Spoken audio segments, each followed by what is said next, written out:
either by what actually limits the set and what actually grows.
Hey, what's up, man?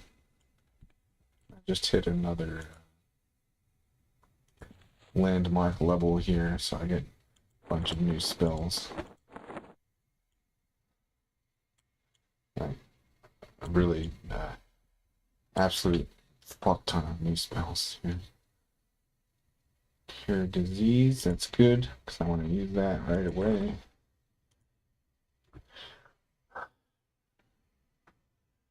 Yeah, I'll just be sitting here learning new spells for like a half hour.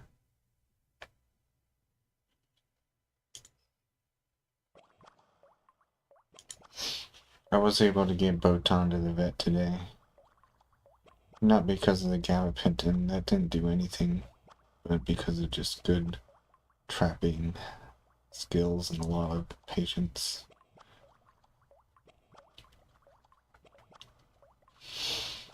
She's just got acne and like maybe an allergic reaction. That's all it is. So she's got nothing really concerning going on. She ate it, it just didn't do anything.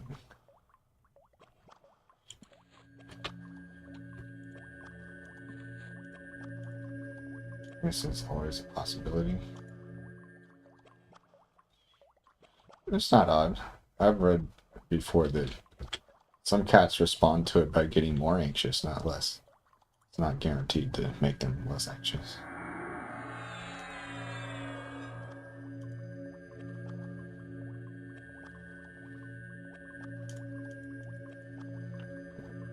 Not a big deal.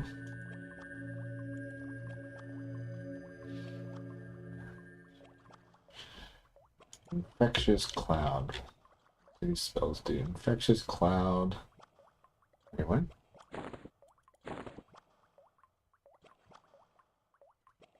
It's not even on the list.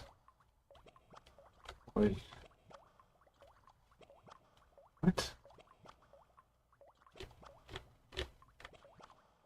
Oh, there it is.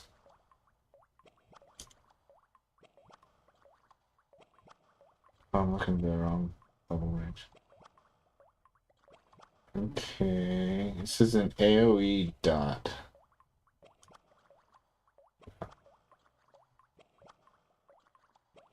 AoE dot, I guess we're...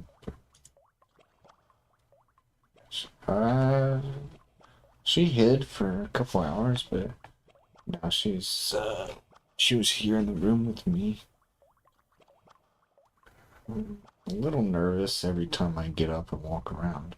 Otherwise, fine.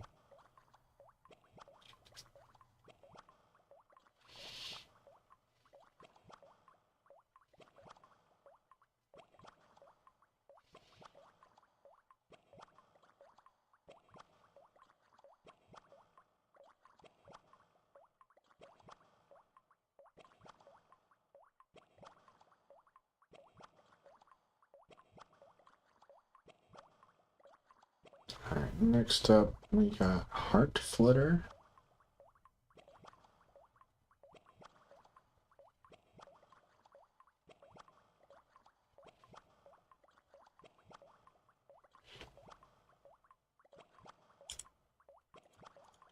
Let's over to this page. I'm gonna start putting offensive spells that I don't think I'll use very often on this page. I don't think I'm going to use this one very often. These are all actually useful.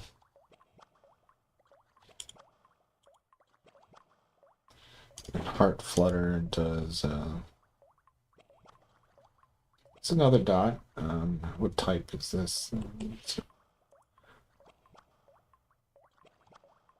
Doesn't say, it's a disease. Okay, so this is my new best disease. Which means I'll replace, disease cloud with it.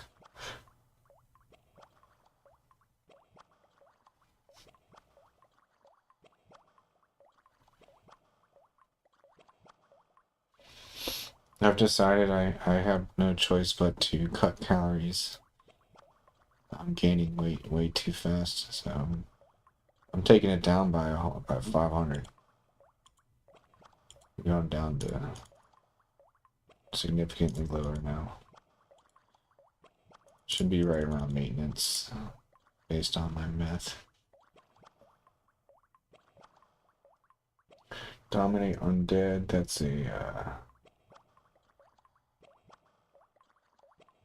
something I probably won't use very well. Wait, this is a level 20 spell. Okay, so I can't even use it.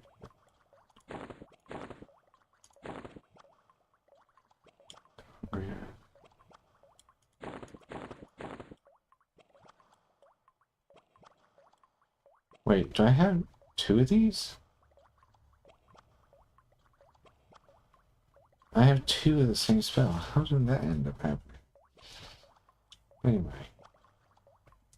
Shielding, that's exactly what it sounds like. Replacing a lesser shielding.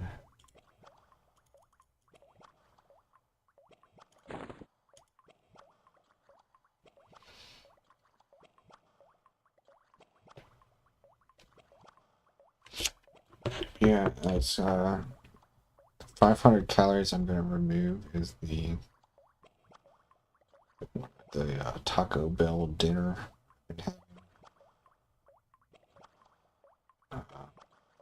So I'm basically back to no solid dinner. Just like 2 protein shakes spaced apart by at least 3 hours. Which is kind of odd, but I noticed that like the Taco Bell meal I've been having is like it feels the most skippable by far because it's like every time I go to order it, it's like every time I do it, I think, like, man, you know what? I'm not really hungry. This is what my plan says to do. So it's kind of wasn't really necessary. Let's see, hungry. Okay, hungry Earth. What does that do? That's an undead only root. That's really OP, but there aren't any undead where I'm currently hunting.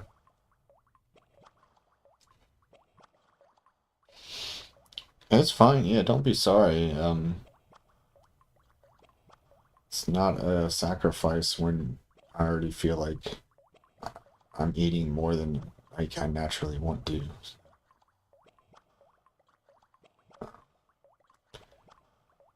I'm just worried it'll go too far in the other direction now, and maybe it'll be slightly below maintenance, which means I'm not recovering from the diet fatigue.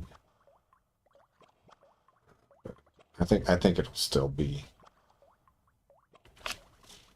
roughly maintenance. I still want to actually gain a little weight, just not nearly as fast as I have been. It's a siphon life. It's another level 20 spell. How are all these level 20 spells getting mixed into keep getting level 20 spells mixed into the fucking main spells, which is not good. Cancel magic, that's my first debuff. Like it doesn't make it just removes buffs from the enemy, it doesn't make them weaker or anything. But sometimes you can also use it on other players when they have like maybe like a certain debuff, you can cancel their debuff. So that's a pretty good spell. You often have to cast it many times for it to work though, but it's EverQuest for you.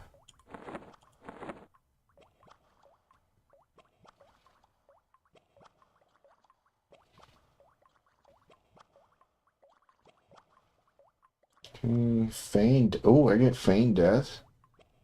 Fuck yeah, dude. That's really good.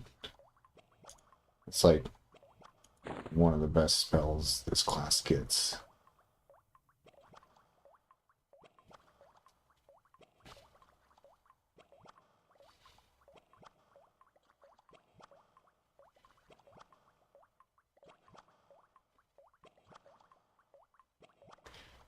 that's awesome, man. Feign Death kicks ass. Um,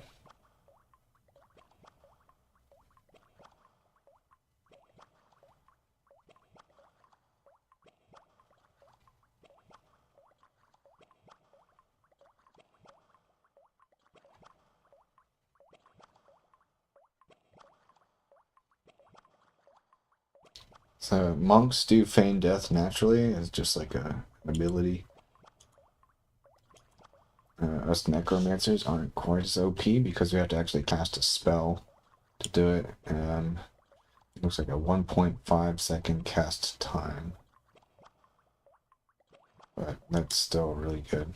That'll save my ass whenever I'm about to die. Shielding. Dark Pact. So I'm still gonna want Gather Shadows. That's invisibility. And Restless Bones, that's my new pet. So old pet. Lost.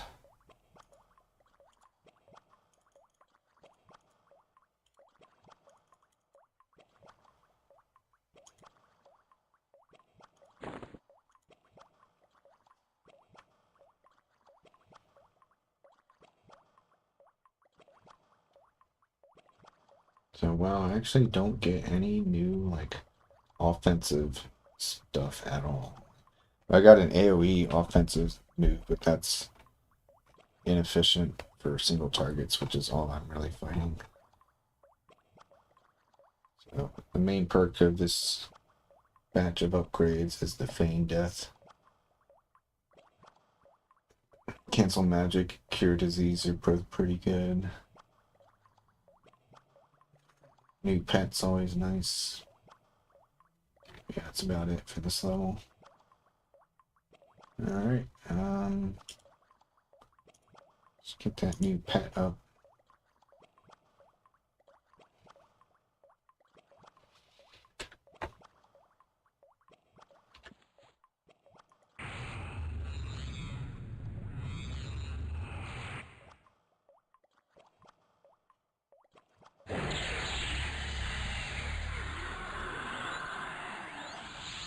So it looks like he's a little bit taller. The pets pretty much never change how they look, but they do get quite a bit stronger as time goes on. Alright, now I want to, let's put Gather Shadows back on there.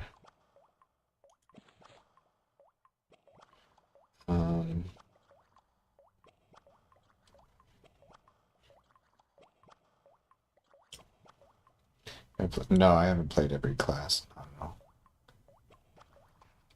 This is the furthest I've ever gotten on a Necromancer. At level 16, which is still a baby. I'll go over the classes I haven't played in a second. First, I need to take stock of my next batch of spell upgrades, level 20. I want to see if I have all of them. Just Siphon Life I need. Expulse Undead. Dominate Undead. The Lure of Death. Okay, that's pretty good. Looking forward to that one.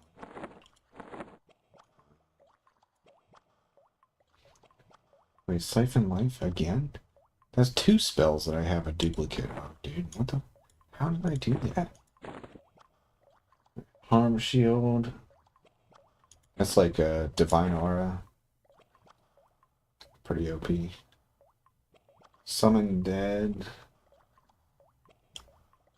That's a level 29 spell, dude. Level 29. Right. Animate Dead, that's my level 20 pet. Breath of the Dead, that's actually a level 24 spell. Haunting Corpse is also... What?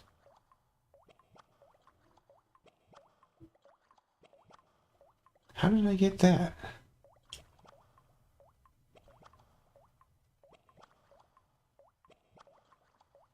I thought that...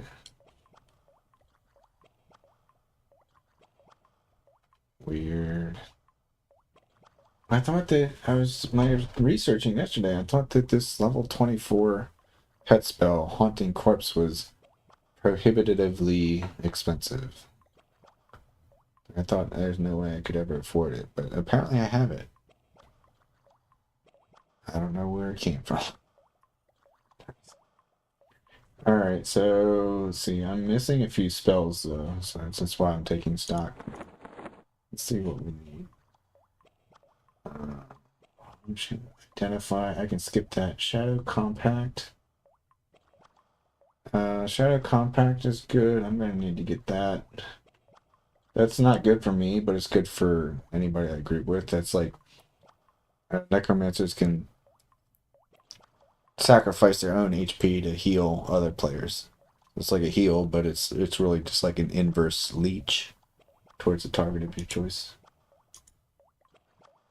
Shadow Vortex, I can skip. Siphon Life, Track Corpse. I need to get Track Corpse. Word of Shadow is a point blank AoE, the first of its kind. Probably want to get that.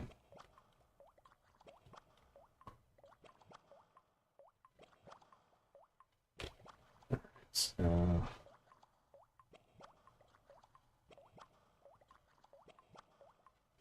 let me see where these are located. So Shadow Compact is in my home city. Shadow Vortex, I'm skipping that. Track Corpse. Ooh, no real good place to get that. Word of Shadow is in my home city. Alright, so 2 of these I want to get next time I go to my hometown, which I'll be doing at level 20. And then Track Corpse.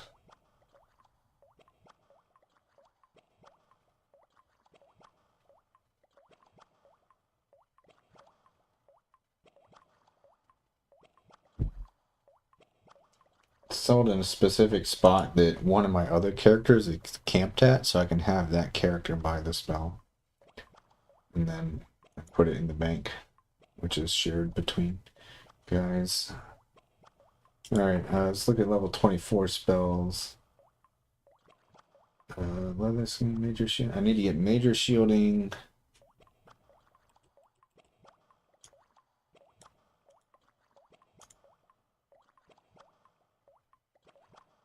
Rapacious Subvention? That's hard to say. That's a Twitch spell, so that's an inverse mana leech. So it drains my mana and gives it to somebody else. Resist cold, we're gonna need to get. Not super important, but I want it. Rest the dead, I need to get. That reduces the aggro radius of undead. Scent of Shadow. Yeah, I want to get that. Screaming Terror. What does that do? Screaming Terror mesmerizes the target with a chance to memory blur. Huh. So Mesmerize in this game just completely takes the enemy out of the battle until it wears off. And it possibly can cause them to forget about their enemies. So like you can mesmerize them and then get away from the aggro radius and potentially have them forget that you exist. So it's kind of like feign death would be better in most situations, but in a group situation, doing that mesmerize spell might save the entire group from having to fight that mob. Pretty uber. And then I want to get Shock of Poison, which is a just a direct damage poison spell. Alright, those are on my level 24 spells. I'm not going to worry about level 29. Yeah, that's a pretty tall list of things to purchase.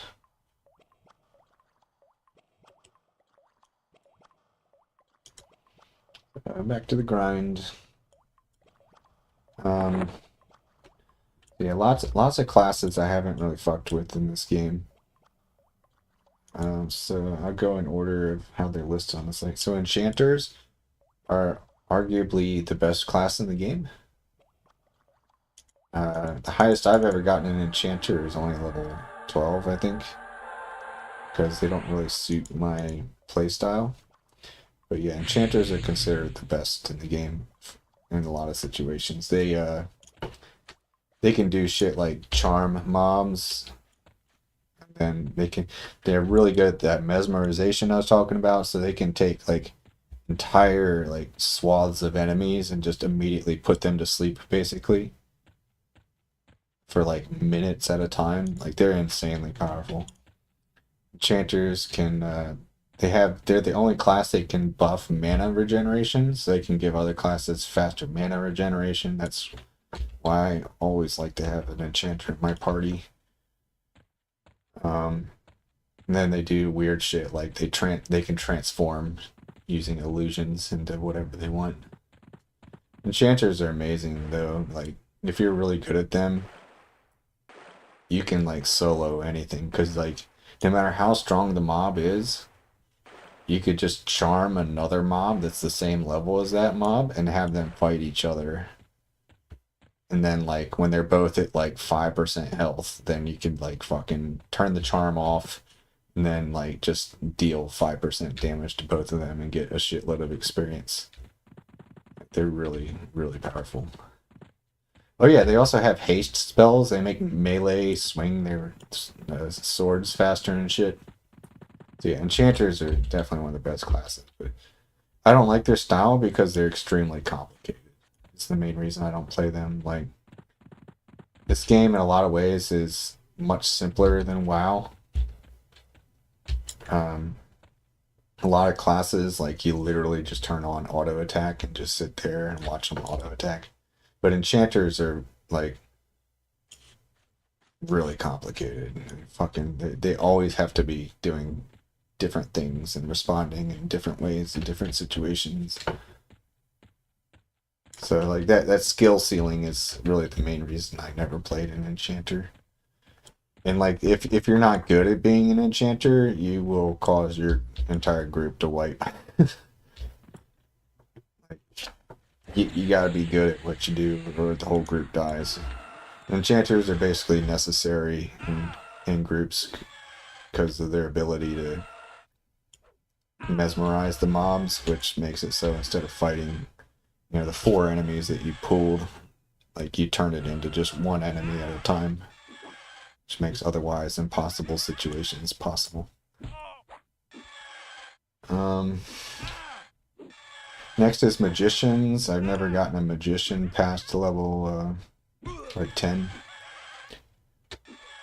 Magicians' main claim to fame is conjuration. They're very good at conjuring things, including pets. Magicians have, I think magicians have the best non-charm pets in the game. So like most of their fighting is just consists of like sending the pet in and letting the pet do all the work. And then the other thing that they can also do like a lot of what wizards can do, like straight up like nukes.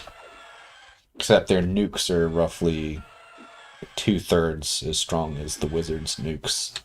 It's of the same level. So they're pretty good at that though. Like the mage nukes are no joke.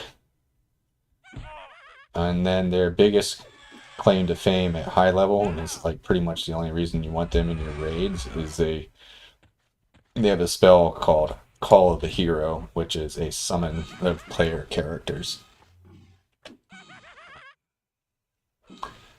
So yeah, they're used in raids to basically skip to the bosses. Like you just got to get a mage close to the boss, and then the mage can like slowly summon the entire raid to that spot.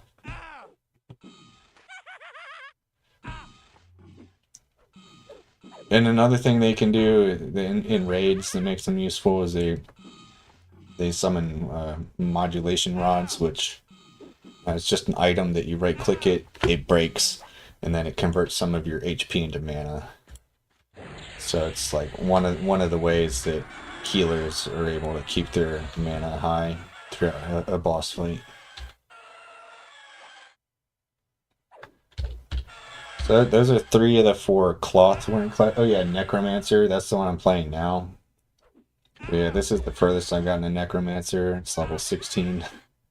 So yeah, all 3 of these classes I've talked about so far, I've not gotten through the teens leveling up before. So like, I'm really not that experienced in most of these classes. Necromancer, very straightforward. They're a dot class.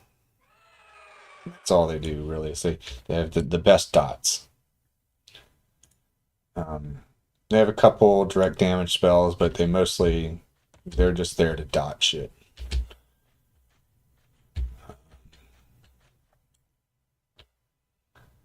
And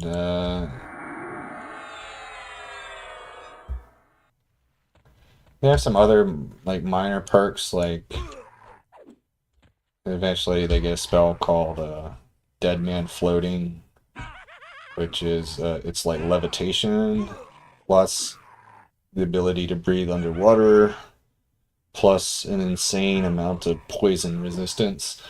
And you'd be surprised, there are a lot of dragon bosses that use poison spells, so it's like mandatory in a lot of fights. Yeah, really, I don't know, major necromancers never were that exciting to me because I like direct damage more than dots. But I figure I'd give them a try because they're not complicated and they're really good at soloing. One of the ways they solo really well is they also have the best fear spells. So like I can fucking actually I need to test what happens if I feign death. Okay, he keeps attacking. Alright, that's what I wanted to test. So in this game there's a mechanic where if you try to do feign death but you still have auto attack on, your auto attack will cancel the feign death. Just why my feign death didn't do anything there. I just wanted to make sure that that's still the case for necromancers. I know that's the case with monks. Yeah, it's a pain in the ass. Let me try it the other way now. I'm going to turn auto attack off. Feign death. Yep, and he stops. Yeah, he stopped attacking me, so it worked. He'll still kill my pet, but after he kills the pet, I think he's gonna fuck off. Anyway, good to know. Alright, and then the 4th cloth-wearing class and final cloth-wearing class is the wizard. That's always been my main. Wizards, they're the best nukes. Nobody can nuke harder than wizards. And then their other big ability is teleportation. They can teleport to certain spots all throughout the world. They can teleport other players as well. So they're very in very high demand for people looking to travel. At least in the older expansions. Later expansions include like ways everybody can travel without a wizard. The wizards are really good at nukes, and I like wizards the most because they're simple. You nuke, then you sit for a while to get your mana back, and then you nuke, sit. That's it.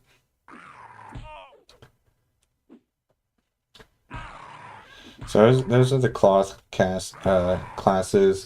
Then you have 3 priest classes. Which means healers, basically. The furthest I've gotten on any of those classes is I got a druid into like level 24.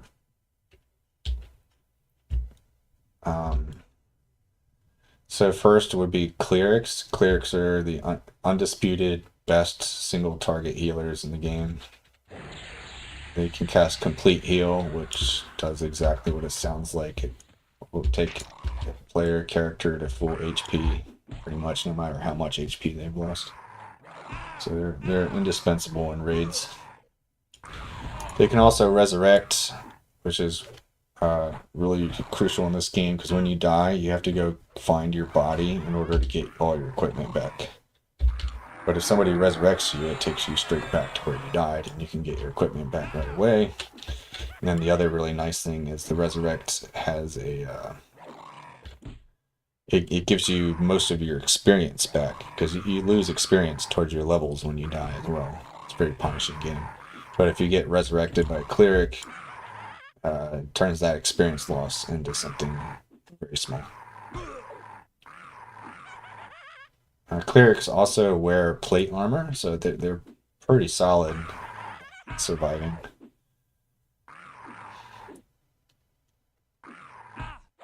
Druids, you know, they're your nature-based healers.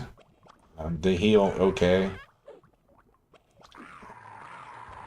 They also have like good regeneration spells, which are great for melee classes that have no way of keeping their HP up. Like when I play on my melee characters, I'm always looking for a druid or a shaman to give me regeneration, because otherwise getting full HP takes forever. But druids have a lot of variety. They're probably like one of the most versatile classes. Druids are the only other class that can teleport. So druids have different teleport destinations than wizards, but both wizards and druids can more or less get close to anywhere in the world with a teleport.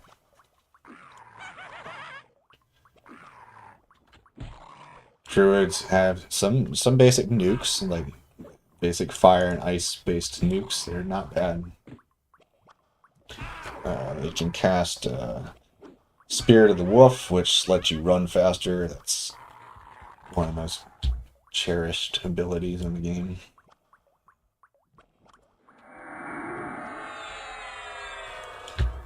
And there's a lot of other shit that druids can do that I'm probably not thinking of. But again, I never got them past level 24. Next up is shamans. Shaman are pretty similar to druids. They can't teleport, but they're like similar in terms of healing. They get the same kinds of buffs that druids do, except shamans are a little better in the buff department. Shaman. Okay, let me back up for a second. First of all, clerics have undisputedly the best armor and HP buffs. Like they can make you a tank, basically. Shamans can do that to a lesser degree, but where shamans really stand out is their buffs of all your other stats. So with the shaman, he could increase my strength by like 70, he can increase stamina by like 60, agility by like 50, dexterity by 50. All your resistances can get buffed like crazy by a shaman. So yeah, they're basically your best buffers. Very different from shamans in WoW. They're a completely different class than they are in WoW. Like they don't really melee, and there's definitely no totem mechanic.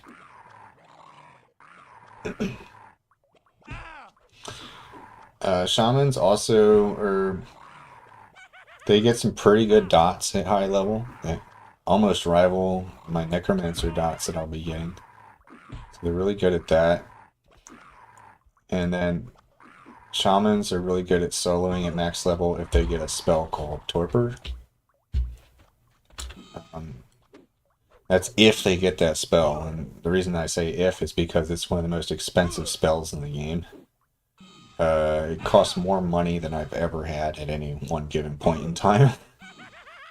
Prohibitively expensive. But what Torpor does is it's a really, really strong heal over time. It gives you like 15 seconds of like solid ass heals. Like a cleric going all out will heal for more, but the cleric will have to sit there and like chain cast heals, whereas the shaman just has to cast this spell once, and then the target's like good to go for like 15 seconds. Raid bosses and a lot of raid mobs can out damage the Torpor, so they can. But it's really good for like. I've seen shaman like solo like low level, well, high level but low strength dragons, which is impressive. Anyway, those are the priest classes. I've never really been too turned on by healer classes in any game. The only reason I dabbled with druids is because they can do a lot more than just heal.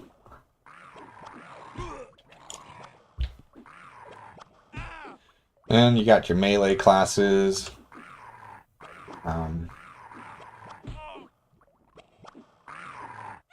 So Bard.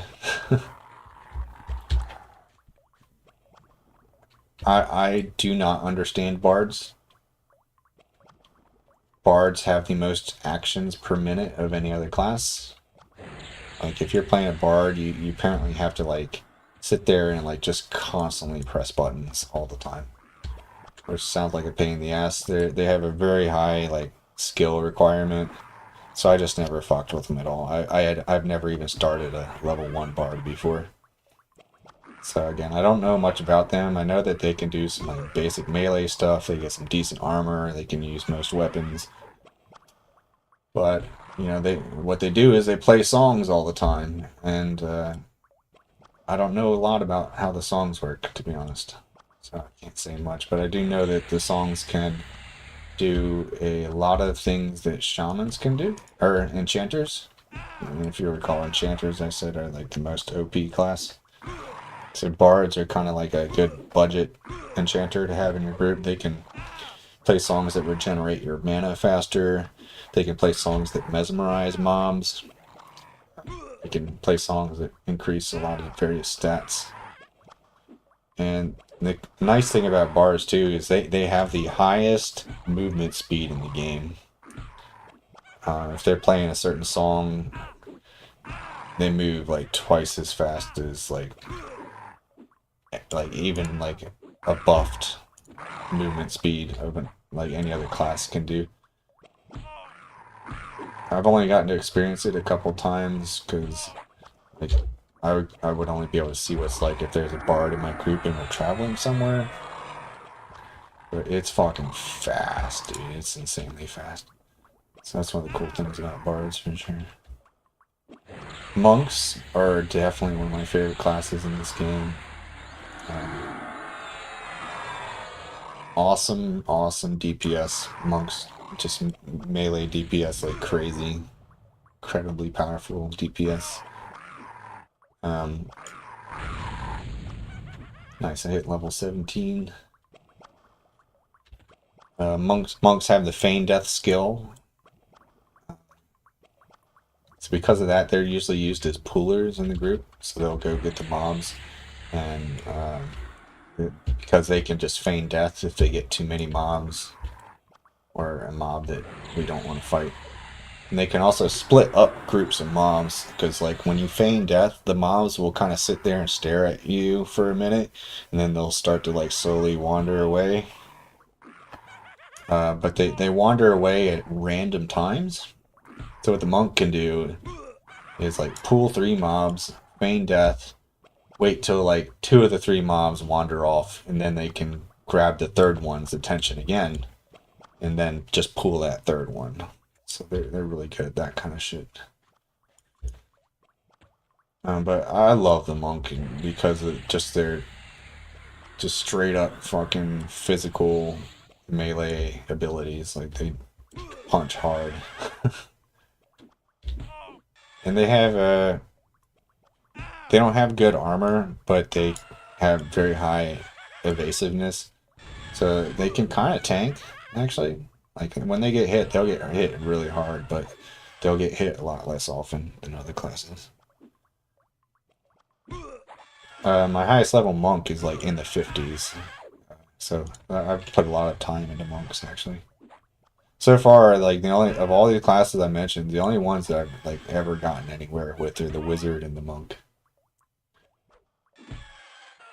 See, there's 5 classes left, so a couple more melee. Rangers are basically druids with lower level spells than druids get, plus more warrior-like abilities.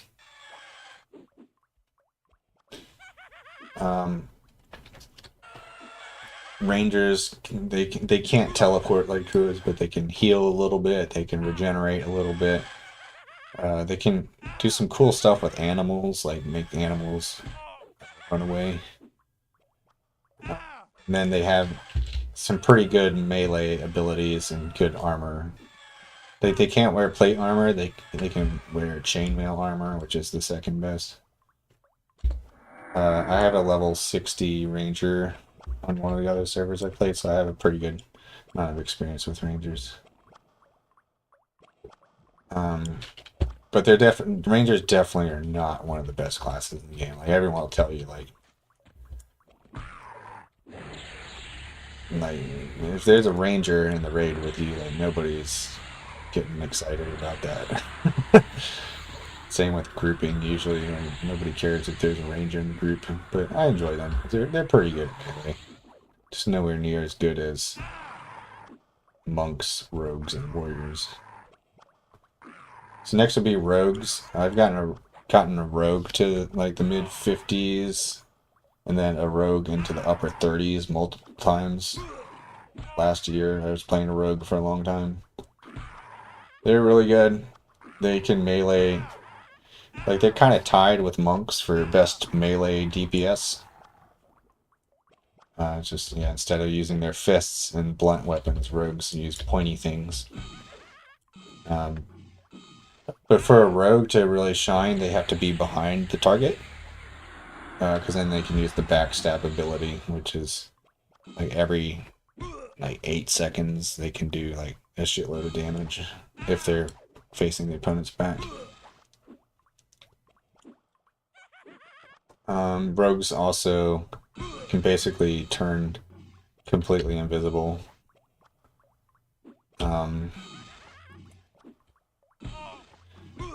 So all 4 of the cloth wearing classes that I mentioned get an invisibility spell.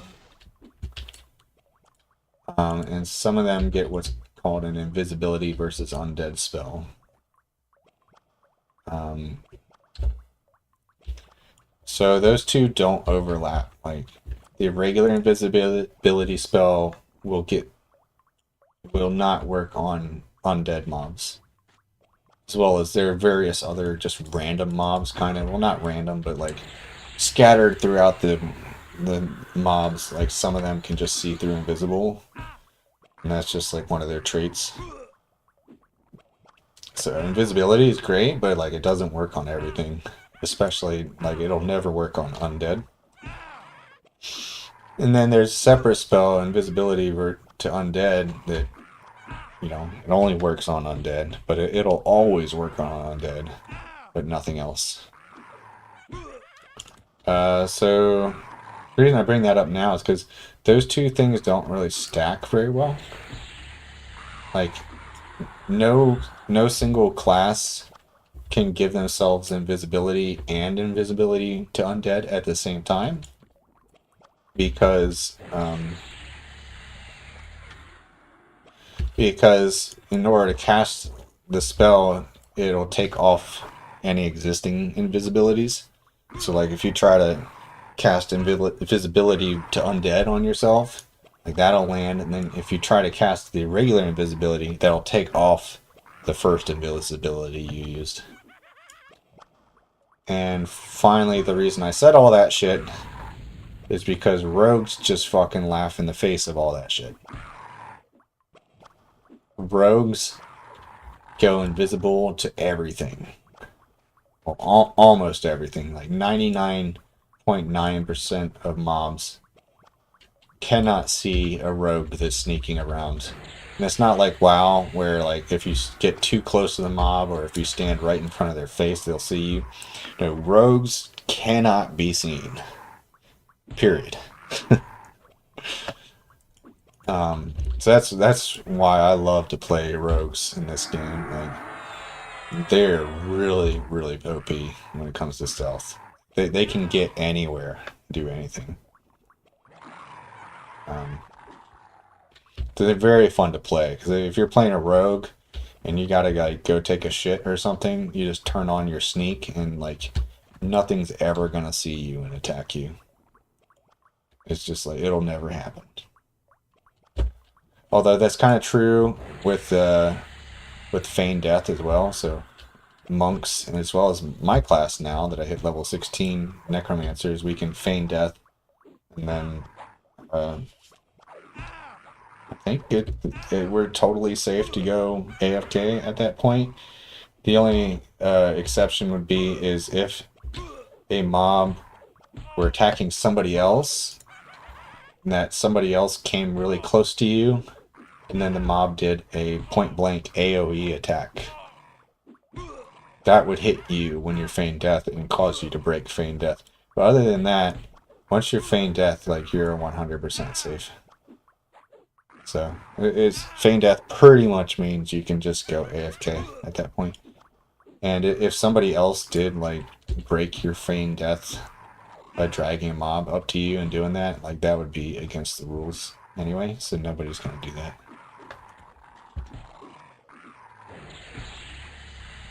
But yeah, those are melee classes. Basically, monks and rogues are the best melee classes for just straight up DPS.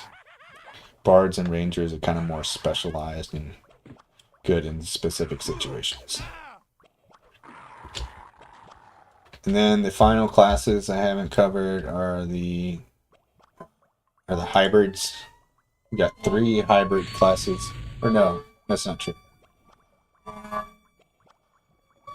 Oh my god, I fucking hate this shit.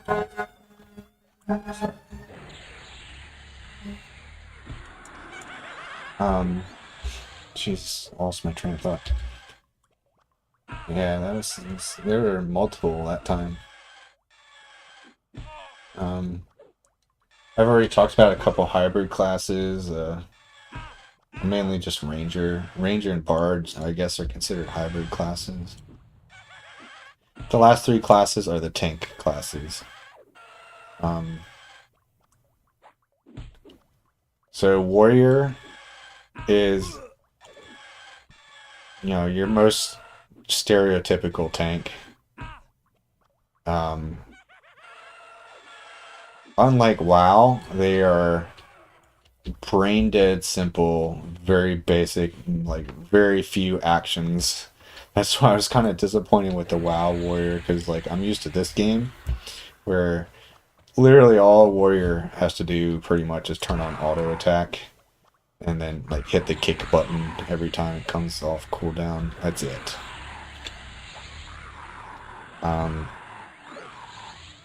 Even though they're a tank class, they're pretty good at just like melee offense as well, and they need to be because this game doesn't give priority aggro towards tanks like they do in WoW. Like a tank can't just go into a stance and like get more aggro. Like he actually has to do more threat than all the other characters in the party. So warrior has to be good at like actual DPS. The only special ability he has is taunt, which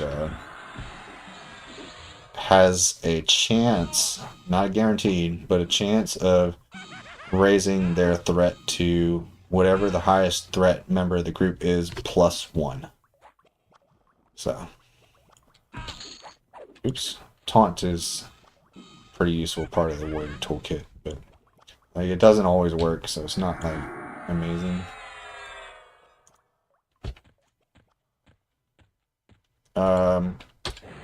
Warriors are the raid boss tank. Like every boss you ever fight in this game, it's gonna be a warrior tank. It's pretty much the only class that can do it right. Because they have the most HP by far. They've got like the best armor options. Although the other 2 tank classes are really close as far as armor. There's a stat called AC in this game. It stands for armor class. That's your defense. So HP and AC, that's what matters for tanks. All tanks have pretty good AC, but warriors have the best HP, which makes them kind of a no-brainer. But the other things that warriors bring to raid fights is what's called a discipline. It's like just a like cooldown buff basically. like every, I don't know, like 30 or 60 minutes, I think. You turn on the defensive discipline, and that basically halves your incoming melee damage. No other class can do that. So warriors can tank bosses that would kill anything else, basically, by turning on that discipline. AC stands for armor class. I don't know why they use the word class. I think it might be a Dungeons and Dragons thing carryover or something like that. Yeah, the warrior discipline is what makes them like ultimately like the best choice for raid bosses. Though it's just incredible like, mitigation of incoming melee damage.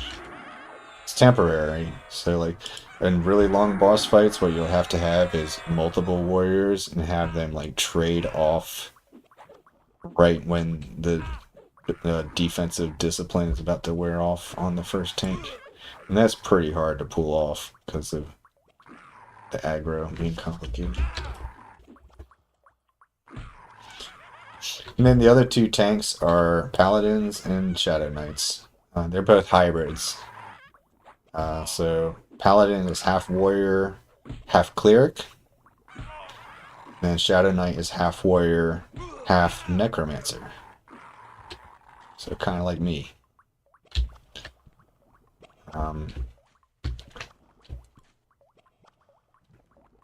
The Paladin's heals are not bad, but not nearly as good as the clerics. Other than that, they don't really do anything special. I mean, they have some AC buffs and HP buffs. And Shadow Knights, they get like much weaker versions of the pet I have. Plus, very weak dots. But most importantly for Shadow Knights is they get the life tap spells. Which life taps, if you don't know, is just drain HP from an enemy. Right now I'm going to cast it.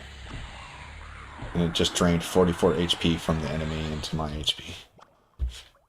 Shadow Knights get like a weaker version of that.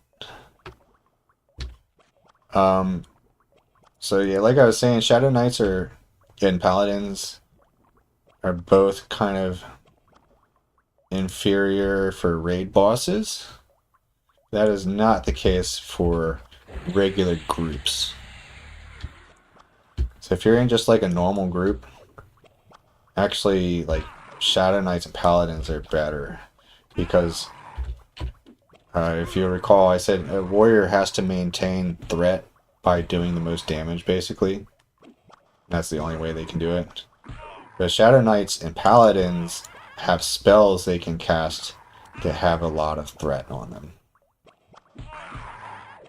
So, like the spells themselves might not really do much, but like behind the scenes, it's doing a lot of threat. So you want them in your groups just for making sure that the tank is the one getting attacked all the time. As far as my experience with them, Paladins I've never touched because a lot of people talk shit about them. And then Shadow Knight I got to like level 40 once. So yeah, most of the classes I don't have that much experience with, to be honest. And the reason is even though I've been playing this game for a very long time, this game is just way fucking slower paced than WoW. It takes fucking like 5 to 10 times as long to get to max level in this game as it does in WoW. So if you're gonna get a character to max level, that's a major investment. So like generally for me, getting a character from 1 to 60 takes me anywhere from like 4 to 12 months. That's why I don't have a lot of 60s.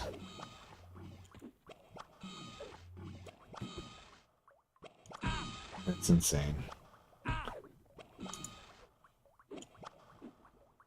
But yeah, now you know way more about EverQuest than you ever thought you would. But the game's pretty intricate. Almost all the classes really have unique abilities, and it's more complicated than just healer, tank, and DPS. Like it matters like if you're one type of DPS versus another, because like each DPS class is going to have like some pretty radically different abilities, you know. And then you have classes like enchanters that don't fit into any of those categories. We call them CC classes, them and bards.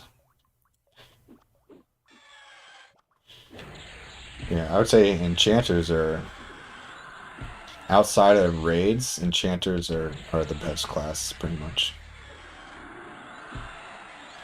So one day I might try to play an enchanter seriously, but not today.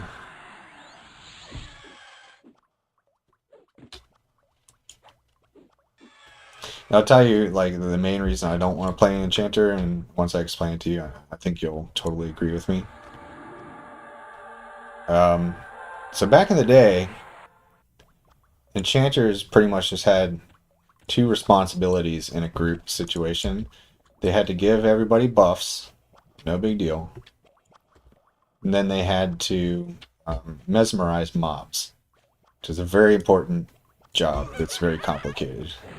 You got to make sure that the group is only fighting one mob at a time, and that all comes down to the skill of the enchanter and nobody else. So just those two jobs alone, pretty hard, and there's a lot of responsibility on your shoulders. The problem is now, times have changed. Times have changed. People gotta min-max. People gotta be the best in the world at their class. And it is now expected that enchanters have another job they have to do in groups. Enchanters are expected to charm a mob and have the mob do DPS while doing all that other shit. And that, to me, it just pushes it way over the top in terms of how complicated and difficult it is. And the reason is, once you charm a mob, it's not yours forever. It is not yours forever. In fact, it can randomly break. That is the key. Any mob that you're charming can break out of that charm whenever the fuck it wants to.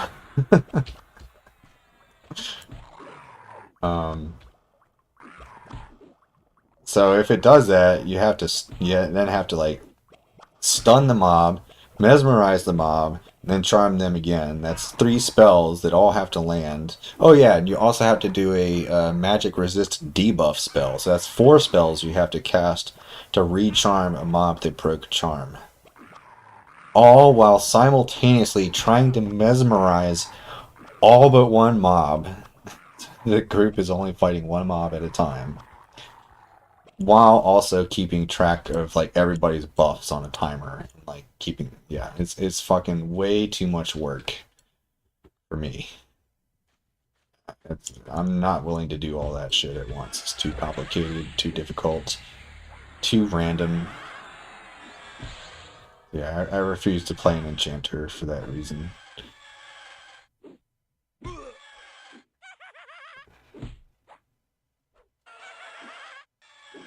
See, that's the thing, is enchanters, yeah, all those negatives I mentioned have to do with being in a group as an enchanter.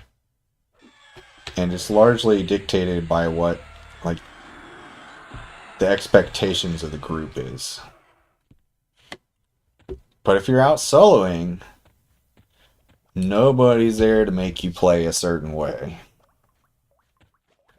So Enchanters can pretty much solo their way to max level. And so I might give that a try one day. Problem with soloing is, even the soloing is kind of hard. So they don't have a lot of ways to do damage. Like, they're not really a DPS class. They can't heal themselves. So, like, pretty much the only way high-level enchanters can solo is they have to do the charm. You got charm one mob, let two mobs fight until they're almost both dead, break the charm, and then try to finish them both off with like a single low-level nuke. That would all be fine and dandy if the charm didn't randomly break whenever the fuck it wants to. So even soloing, you're at the mercy of like having good RNG. And you can just get totally fucked in the ass by RNG at any point in time. And again, if you die in this game, you lose like near max level, you will lose like 2 hours worth of grinding to a death and experience loss. And enchanters, like everyone knows that enchanters die more than any other class. So yeah, being an enchanter sucks. Oh, didn't? I didn't see a bot on my my interface. My interface is the OBS interface, and that did not show any bot chat at all. But I assume you got it. Thank you for that. Is there a way to teach the bot? I don't know. Actually, the bot might not be here. Bot might not be here. Do you see Sari bot in chat? No, bot's here. I don't know. I don't know what happened. I think the bot might not actually be aware that I'm streaming right now. Whoa, turned on ZFG.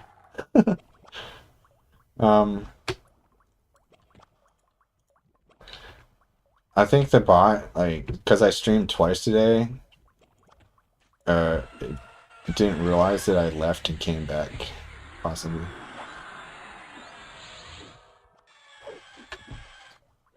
That could be going on.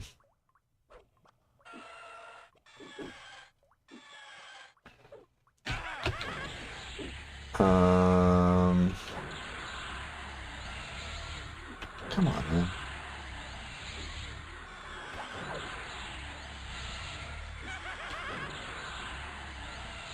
So yeah, even soloing as enchanting sounds hard. But the thing is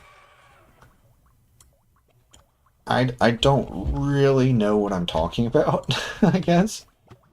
Like, I have some book smarts about these guys, but I don't have any street smarts when it comes to enchanters. And because of that, I might be overestimating how difficult they are. And maybe with experience, like all this complicated shit I'm talking about just becomes second nature. You don't have to worry about it that much. That could be a thing.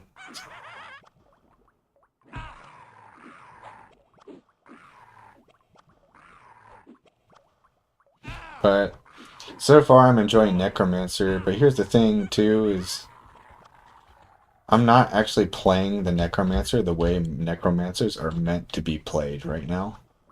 Because I'm still low level and I'm a twink. I'm not actually playing the class the way it's meant to be. Like, I shouldn't be like tanking the guy right now and fucking meleeing. That's not how Necromancers fight. I don't know how long I'm going to be able to get away with that. The main reason I'm able to do this is this item here, Fungus Covered Great Staff. This casts a regeneration buff. And the regeneration buff is, you know, just as strong at level 1 as it would be at level 60. Like, this item's regeneration is basically designed for like very high level characters, but I have it at a very, very low level, which means I have extremely OP regeneration right now for my level. And that's why I'm able to just like face tank all these guys, no problem. It's like they're never gonna be able to do enough damage to outpace my regeneration. But again, that won't last forever. And I don't know how long it's gonna last. So once that eventually wears off, my play style is gonna have to change pretty dramatically. What I'll probably have to start doing is rely on fear spells. So you put a bunch of dots on the mob, and then you cast fear. So it's just like running around, taking damage from the dots. And you just do that until they die, pretty much, which is much slower paced than what I'm currently doing. So it might get pretty boring when I get to that point, but we'll see.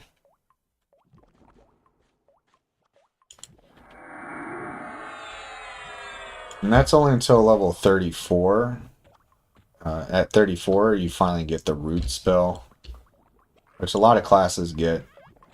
It does what it sounds like. It just roots the mob to a certain location. Wherever they're standing, they can't move. Roots will break after either a set amount of time,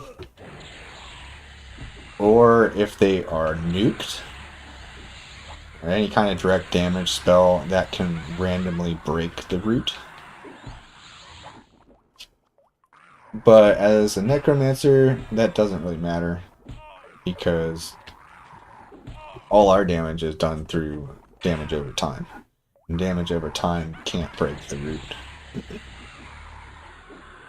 I'm actually taking a beating here. Look, I'm at 40% HP now. It's because one of my buffs that I got from a high level character wore off.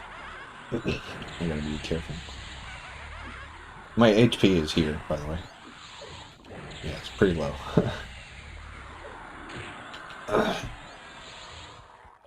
Yeah, I'm gonna have to rest after that one.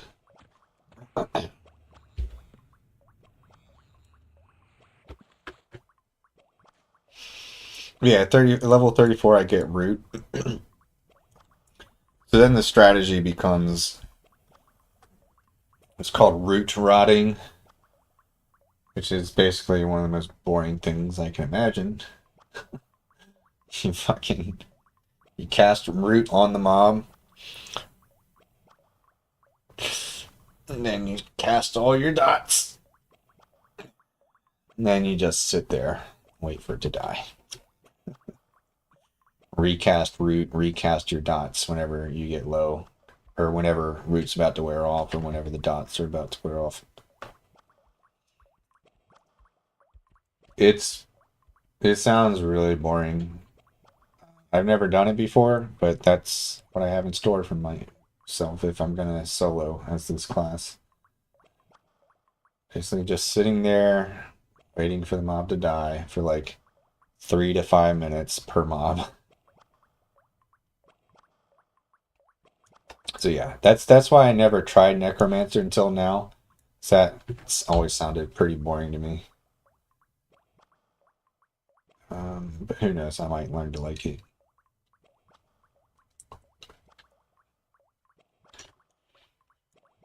You never know. It's actually, I mean, it beats. I mean, I'd rather be root rotting than doing what I was describing with enchanters, having to charm shit and just have the charm randomly wear off. At least with root rotting, like you feel like you're in control of things the whole time. Enchanters just like feel completely random and out of control to me. Ooh, this one's got a stick. Maybe it's worth some.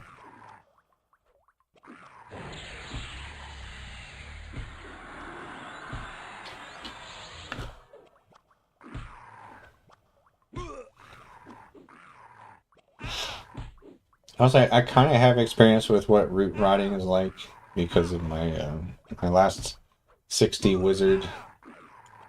He didn't use dots, but what he did use is a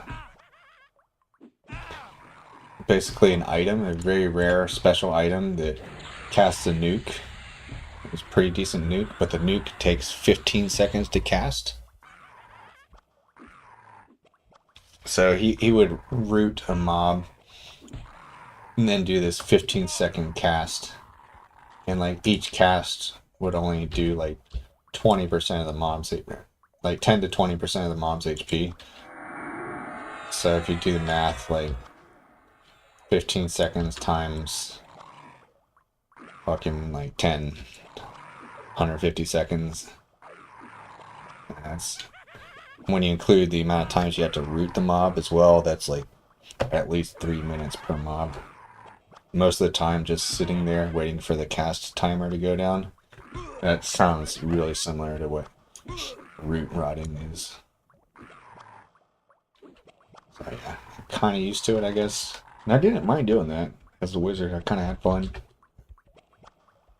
Still had to pay attention. It's not like completely turn your brain off, but it's also not super hard, which generally when I'm playing an MMO, I'm not looking for something super hard to do. If I want to do something super hard, then I'll speedrun. That's where I think I differ in philosophy to a ton of like MMO players out there.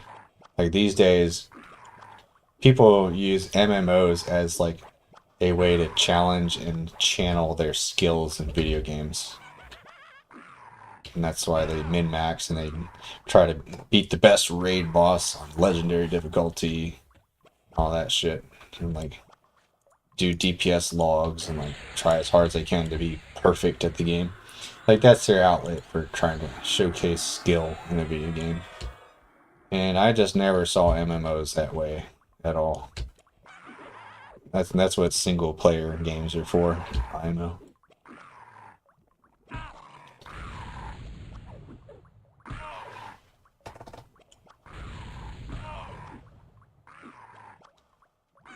And that's also why I more or less plan to solo this Necromancer all the way from 1 to 60.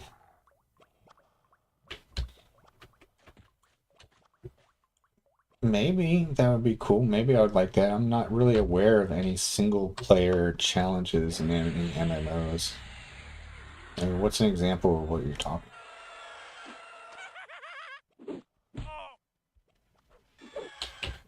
Yeah. Well, it's fun to like, if you have a quest and wow, that's kind of challenging, you have to strategize a little bit to get the quest done. That's cool. I like that.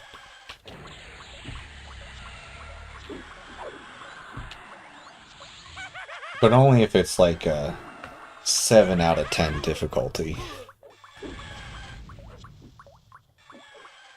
Like some of these modern WoW bosses are like 10 out of 10 difficulty.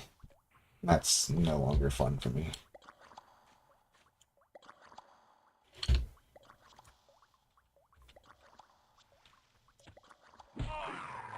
Oh yeah, that's crazy, man. Doing dungeons with that sounds pretty hard.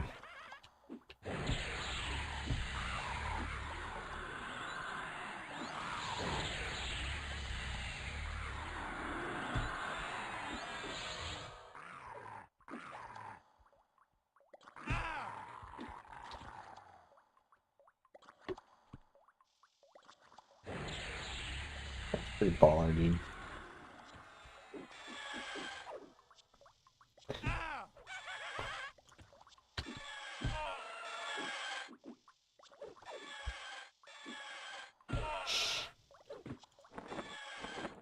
This game is pretty different uh, because you're like, it's pretty satisfying to try to like kill the strongest raid bosses, and that's a good goal to have is beat beat Volek Air, like the strongest dragon boss in one of the expansions. It's kind of like killing the Lich King. It's satisfying and cool. But the thing about this game is you can just throw more and more players into the mix. Can't kill the raid boss? Okay, just bring 10 more people next time and you got it. There's no ceiling. So that's why this game was never really about like maximum challenge. WoW forces you to be perfect because like all 40 or 25 people in the raid have like a threshold that they have to meet, or else the boss can't be killed. It's not like that in this game. Just always add more players. But you know, that's pros and cons to adding more players. That's more people you gotta share the loot with. So, you know, guilds do generally want to do it with the least number of players possible.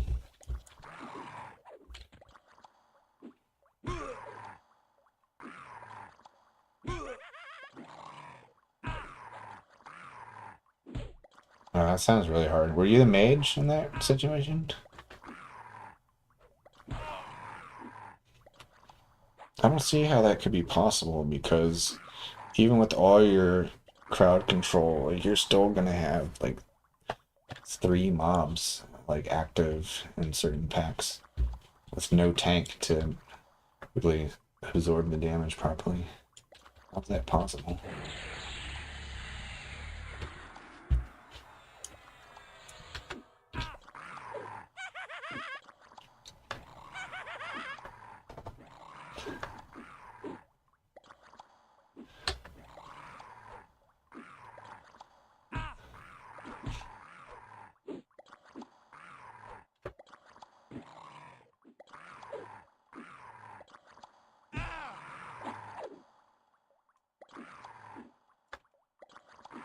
Like, I would understand how it's possible if mages could sheep multiple mobs, but like, yeah, there lots of dungeons have groups of 5 to 6 mobs. You know, if there's 6 mobs in a group, you got 1 sheep, 1 sap, 1 mind control, and you still got 3 mobs that are loose.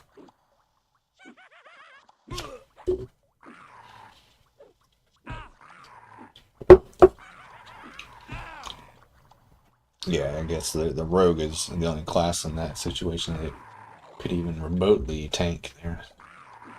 I don't know, if you had an ice barrier, you might have been able to tank fairly well, I guess.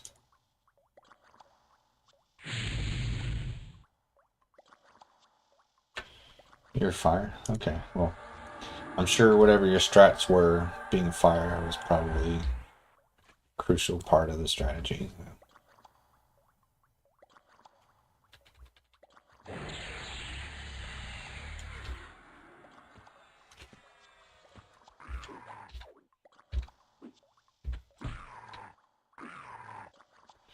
So somebody's doing a what's called a mask group buff in a place called the Nexus in 3 minutes.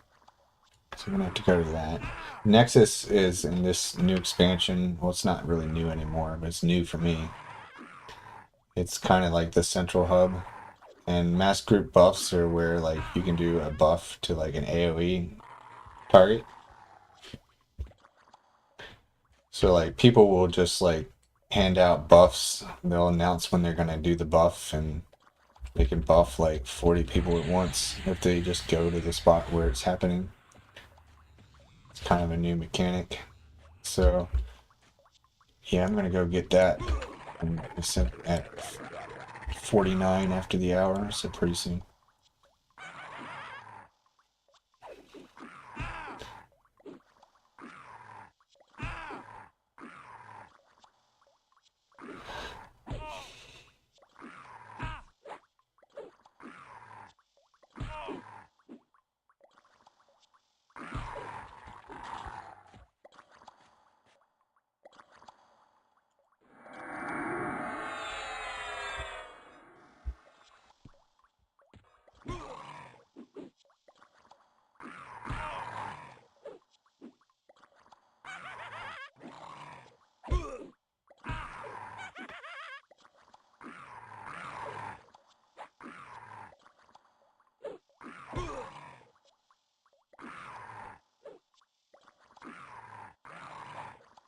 Killed the Baron? That's like the final boss, isn't it?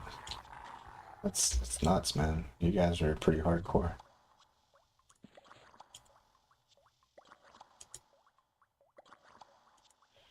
Alright, heading to the Nexus. So in this game, the cloth classes only can bind themselves wherever they want. Bind just means that's where you're going to go after you die, and it's where you're going to go if you cast a spell called Gate. So by doing that, us cloth casters can pretty much set any point in the game we want to be like a place that we can teleport to whenever we want. So I set my bind point to where these mass group buffs are happening. Which means I can just come here at any point in time, get my big ass buff. But then I gotta run back to wherever I was hunting now. Okay, yeah, that dungeon would be hard because don't you have to like fight waves of enemies that are gonna come at you whether you're ready or not, sort of.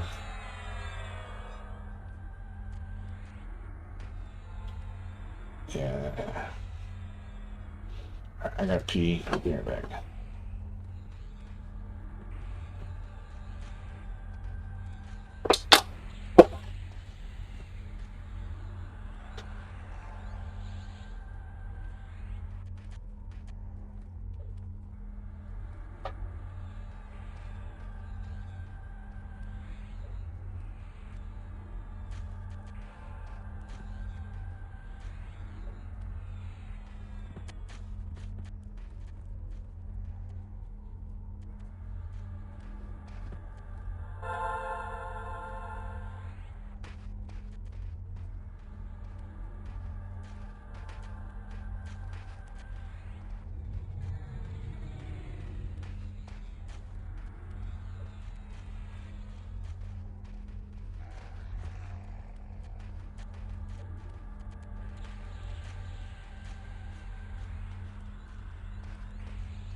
I had to push 4 many Ubers. I gotta stop.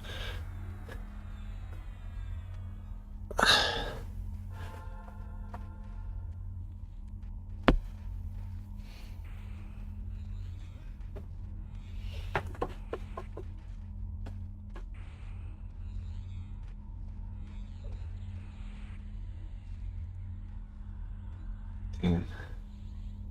That's awesome, dude.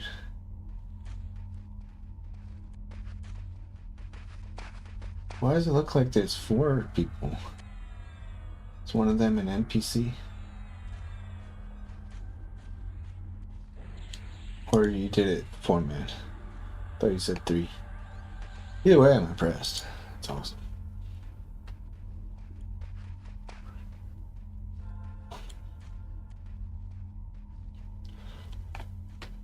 Oh, okay. That's still good, dude. That's awesome, man. Um, okay. I got the buff. Let's see. The buff gave me. Oh my god. So this is, yeah, I got the buff Egalism for 4.5 hours. And that raised my HP from like 300 to 1500. It's pretty crazy. It's crazy that buffs from level 60 characters can land on like level 18 characters. That's insanity. Alright, but yeah, now I gotta run back to where I was hunting, which is not too far away.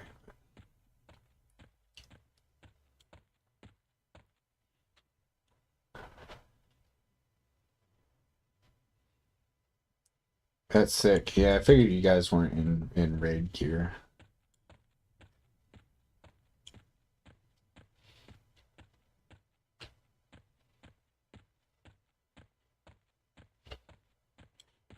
There's something I want to read real quick. Okay, I need that. Need that. I don't really need that. Okay, yeah, that's the spell from the. Yeah, yeah. Alright, so.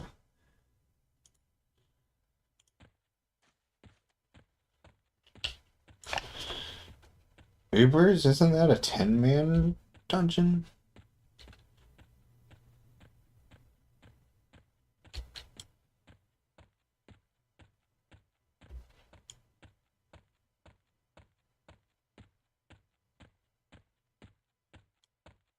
That's crazy.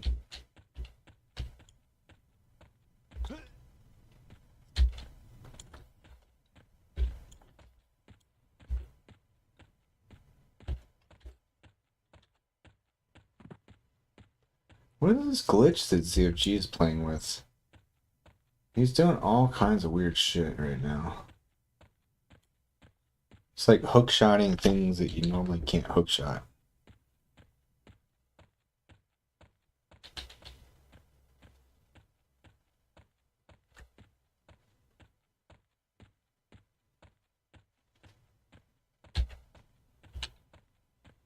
Hmm. Yeah, it's a pretty strange strats.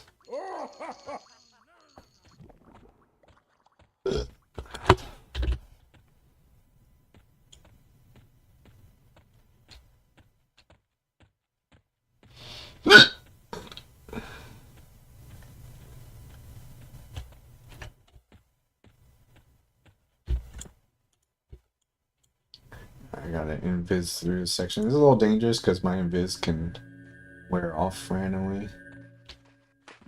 But if it's gonna wear off, I get a 1 minute warning that it's about to wear off. I gotta stay invis like really the next like 2 minutes to get safely through this area. So I gotta get lucky to not have invis wear off in a bad spot.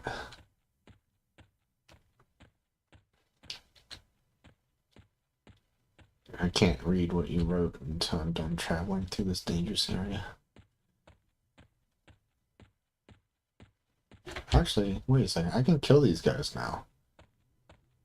This isn't actually dangerous anymore. It was dangerous this morning when I was level 12. Now it's not really scary. It's the same shit I've already been hunting all day.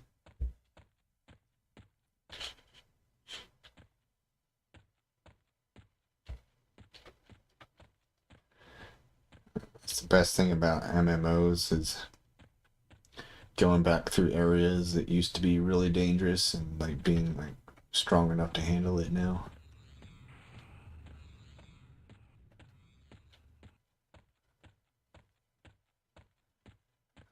Cool.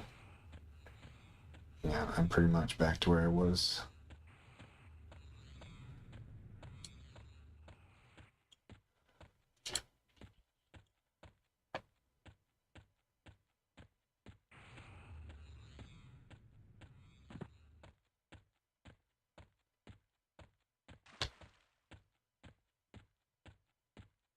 Yep, back to camp. This is where I've been hanging out all day. Alright. Is wait my pet to catch up because he's being an idiot. I can read what he said. After the pet died, Rogue took aggro.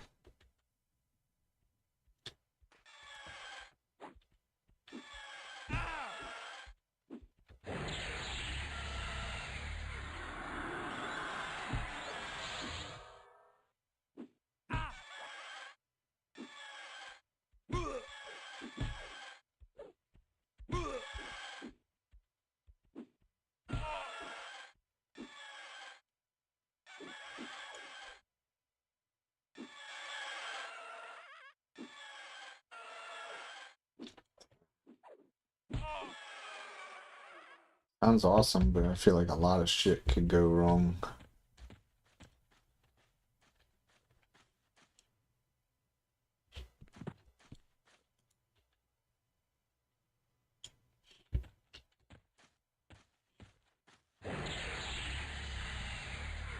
Did it take a lot of attempts for? Did you do this more than once or just like one time?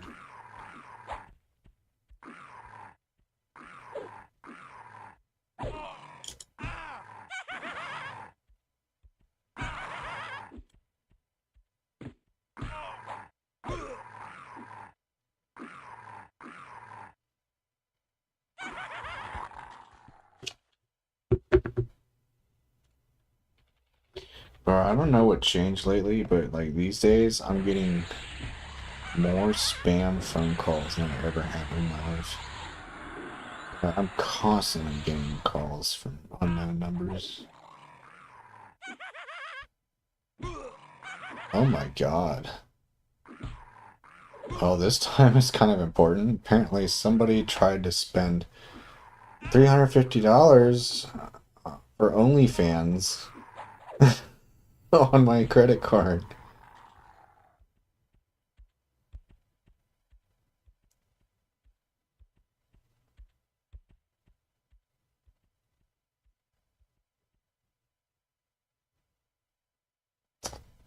God damn it, I gotta call him back. Um, it's real. It's real because I had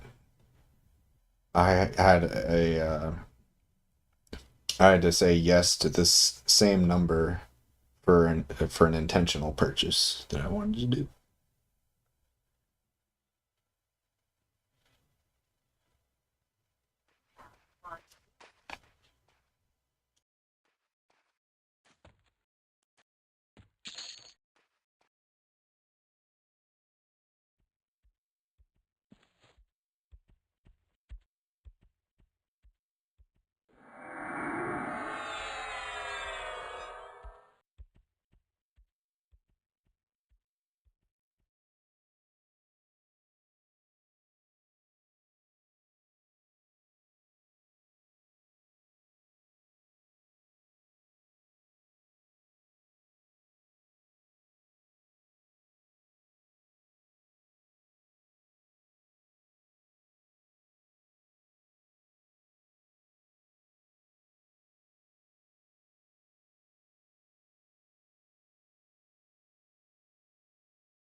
I called him back and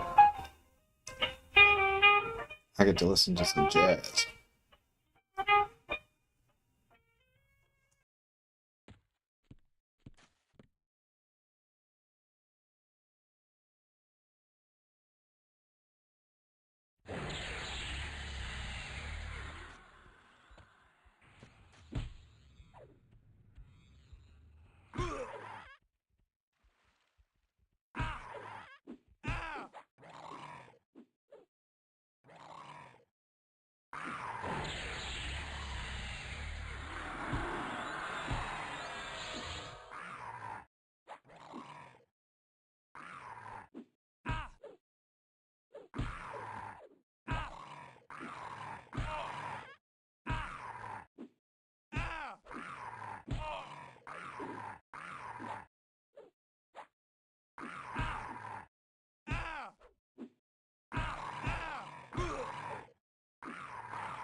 Alright, I'm back.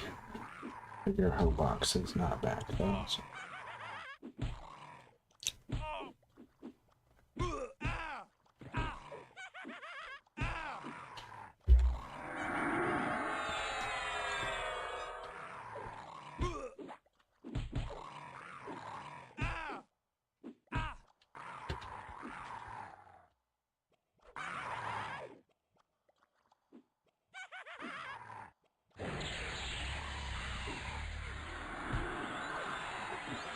Hi, Botan. What are you doing, little girl? Being stupid little girl? What you doing? Yeah, you little stupid little girl. Nice.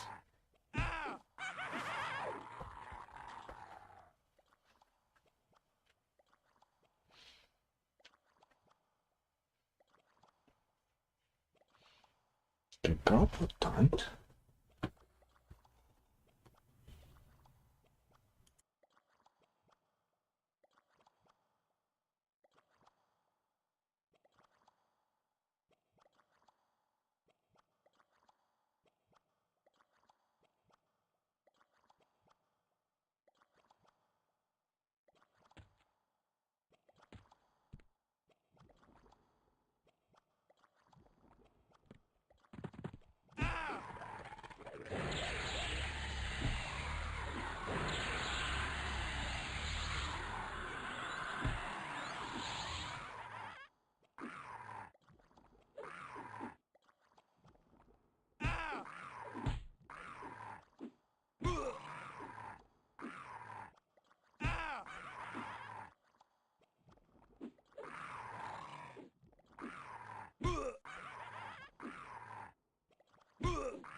Welcome back.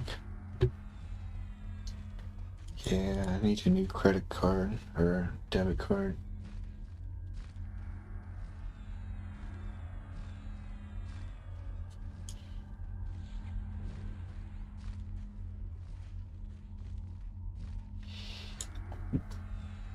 Yeah, it's a debit card.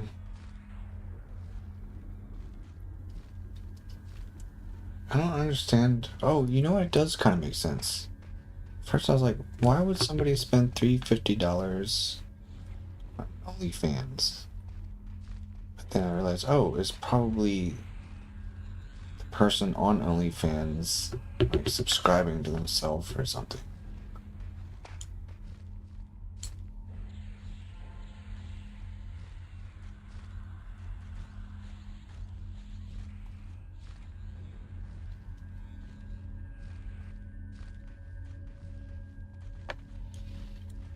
Alright, so I hit level 20 on the Necromancer.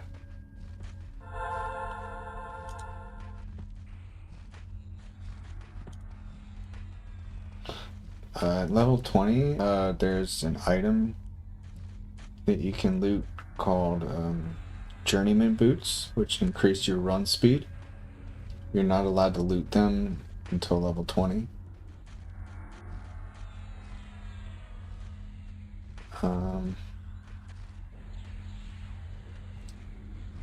But the thing is that the level 20 Necromancer is not strong enough to kill the mob that drops them yet. So what I'm trying to do, essentially, is I'm trying to get one of my other characters over to kill the mob so I can then log on my Necromancer and loot the mob. This is just like sort of the central hub of the game right there. I was there on my wizard to try to make some money real quick because this is the guy, the rogue, is who I want to kill the mob that drops the boots. But he needs to get to the mob, which requires a teleport. And teleports cost money. But I don't have any money. So I'm trying to figure out how to get this guy over to where he can kill the boots. It has to be this guy specifically who does it because he's a rogue, which means he can pick through the locked door. Otherwise, yeah, none of my stronger characters can actually get in the door. So I gotta try to get this guy over there. I'm not 100% sure he's strong enough to kill the mob. I think he is. But yeah, then back to the Necromancer. What I think I have to do here is basically... this is the only guy who has any money whatsoever. I'm already at this place where the mob who drops the boots is. She's right behind this door here. But this is the only character I have who has money. So unfortunately, I think the only choice I really have is to go run out of this dungeon again, go run to a bank, put some money in the bank, so that the rogue can get the money out of the bank. The rogue can get a teleport, then the rogue can come here and kill the mob. It's a very convoluted, messy situation.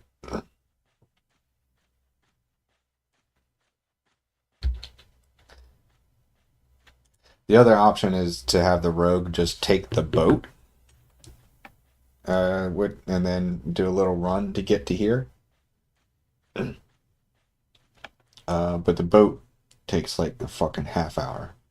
I think I could do it faster if I do it by having this guy run to the bank. So I think that's what I'm going to have to do here. Oh, yeah, let's get it over with, I guess. Gotta be careful here. There's some traps in this room. I'm gonna have to fight this guy, unfortunately. So again, this is like where you're seeing the mechanics of how some mobs can see invisibility.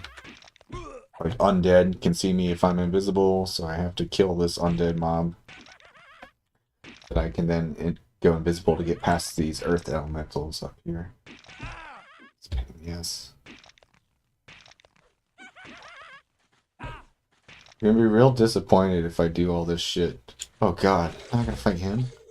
Oh wait, never mind, he's too weak. Alright, cool. Alright, let's get out of here.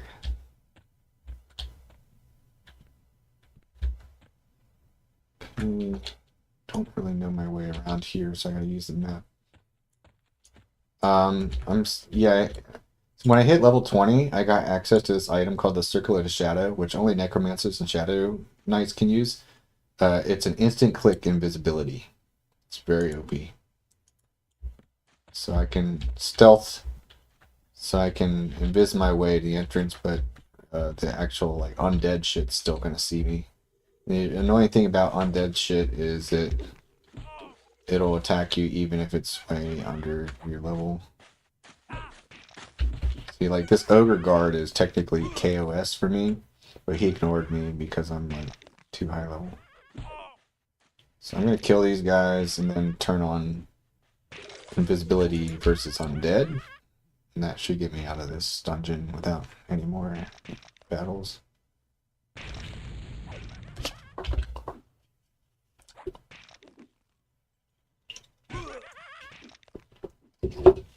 Then I have to run to the bank, but the bank isn't too far away.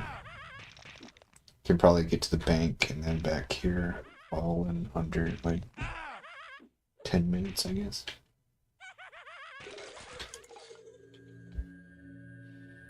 Alright, so now I've got invisibility to undead. Yeah, I should be able to get out of here free now. Yeah, I'm free. Right now, fortunately, I got a druid movement speed buff. So I'm actually moving faster than I can move once I get those boots I was talking about. But, you know, of course, the boots I can then use whenever I want. Which is what I want. No.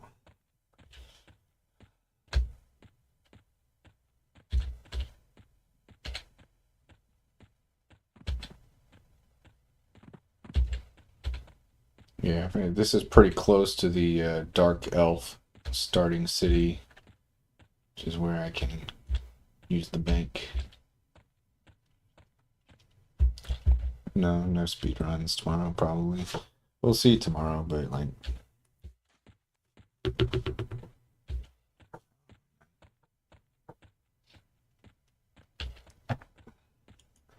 Probably start the day with more of this and then weightlifting's back day. Probably come back to more of this.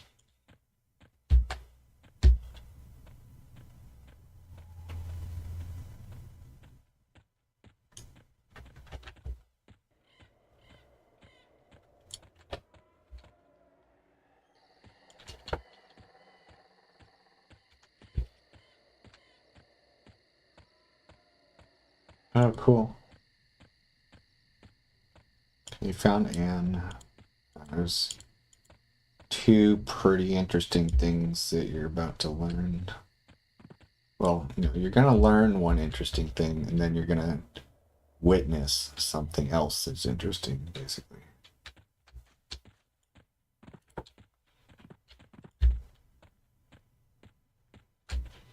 And then there's the climax of the story, which is pretty good too.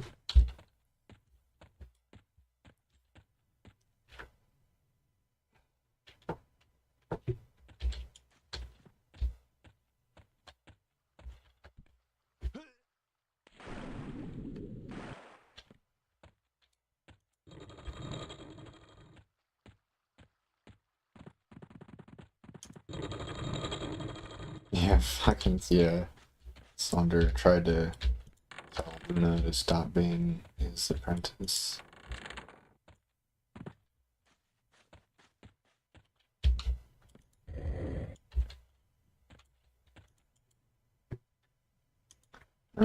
Bank, putting 50 platinum in the bank, and then I gotta make my way back out.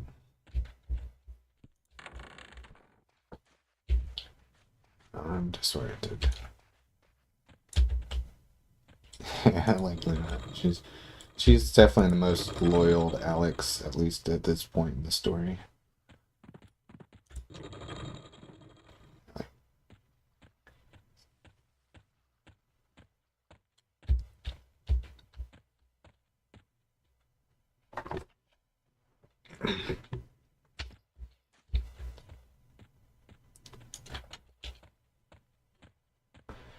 She improved a lot from book two, because in book two she was a pain in the ass because she was in love with Martin and being an idiot about it.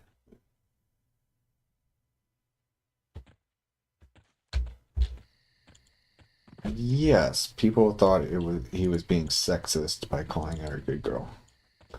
They complained about it, but he stopped saying it less because of that, but because of Luna sort of earned it. Like she became mature, and now she's like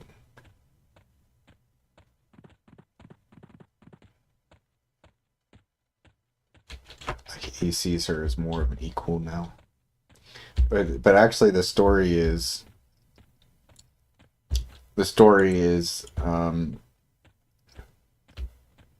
in book one, the author just wanted a way for Luna to verify Alex's identity after he was no longer possessed by Abathriax. Like, remember, like he kicked Abathriax out, and then Luna asks, "How do I know it's really you?" And Alex responds with, "Good girl." And then she's like, "It's him." That's actually the only reason he introduced the whole good girl thing into the story, because like he just wanted some kind of inside joke thing that those two could have so that she could verify his identity. But he didn't realize it was gonna piss everybody off, all the feminists off. So he got backlash for it. But like his reason for using it was pretty innocent.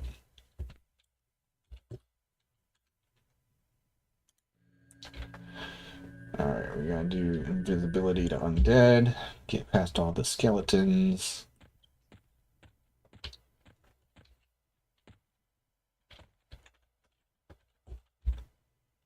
That guy shouldn't attack me.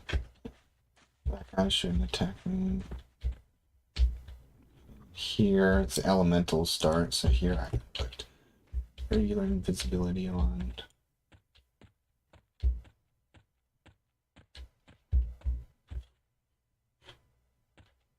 Oh, there's another dude here. Dude.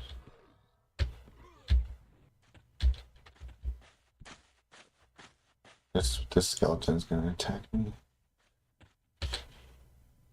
Nope, I was out of range. Alright, cool. Alright, cool. Alright, so this is the door with the mob behind it who's got the boots. Which means now I gotta get here as the rogue so I can kill a mob.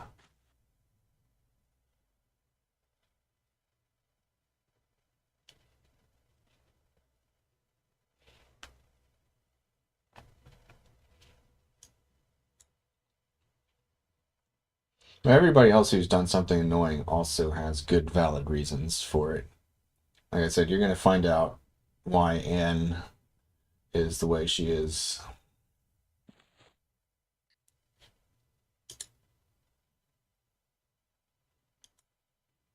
Basically, her attitude is something along the lines of, it's better to just get killed yourself than to dirty your hands and kill somebody else.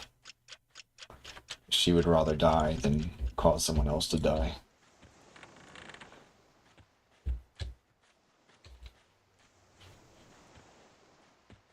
So that turns out all that shit I just did was totally pointless. This rogue already had enough money to get a teleport on it. Oh shit. before I forget, track corpse. There's a spell that can only be bought where I am now. Let me make sure there are no others.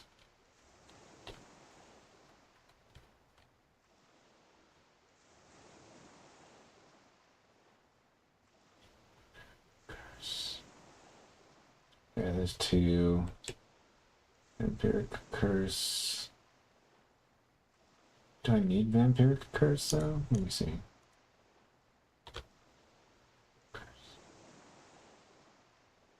Not really. Be nice to have them. Let's see here.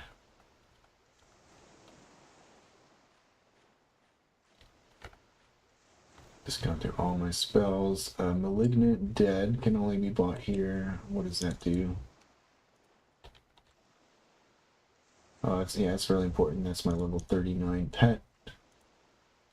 And then anything else? Cackling Bones can only be bought here. God damn, there's a lot of shit that can only be bought here. And that's it to level until level fucking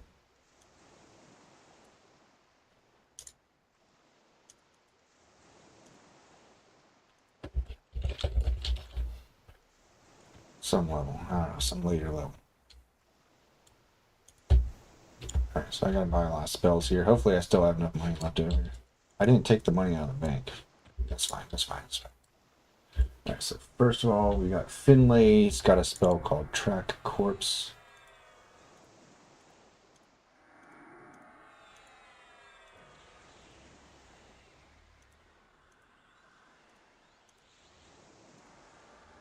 Satin Platinum. Alright. Got that. Cackling Bones.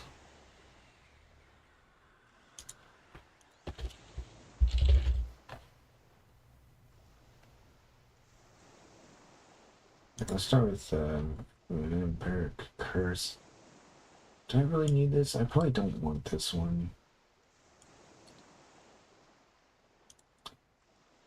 Start with Malignant Dead, that's more important.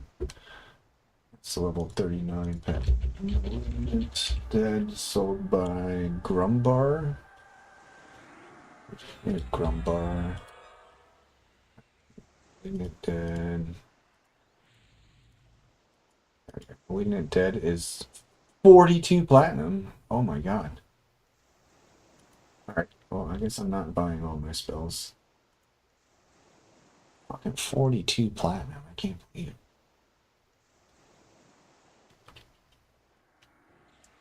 Alright, I'll buy it though. I'll go ahead and buy that.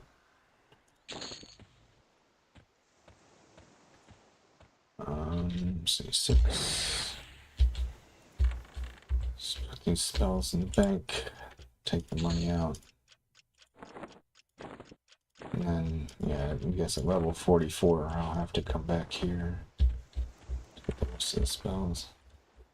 Now I need to get a teleport to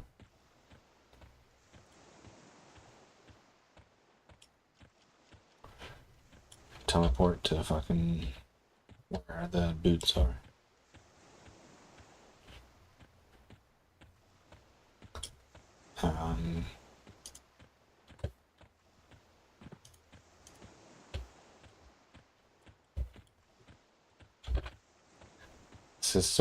This place is a hub where you can get teleports, at least back in the day.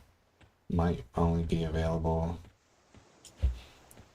Like, it might not be as easy to find a port now that I'm in a later expansion. Also, I'm really worried that I'm not going to be able to actually kill the mob I need to kill. Because got like no gear on this character. But I'm 12 levels higher than the mob I want to kill. Kind of depends on if they try to assist each other. Mobs, that is.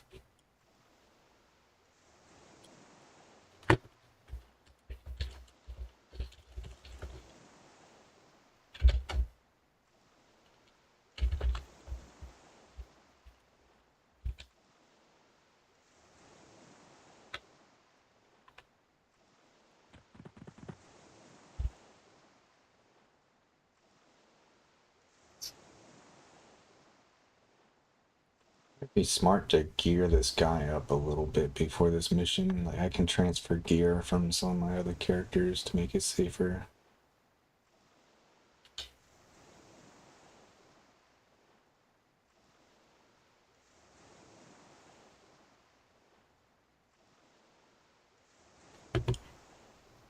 It might really be a pain in the ass to get this guy teleport to. Maybe I do want to just take the fucking boat. If I take the boat, it's gonna take like a fucking half hour, but like, not 100% sure that that would be slower. Might actually be faster. Not sure.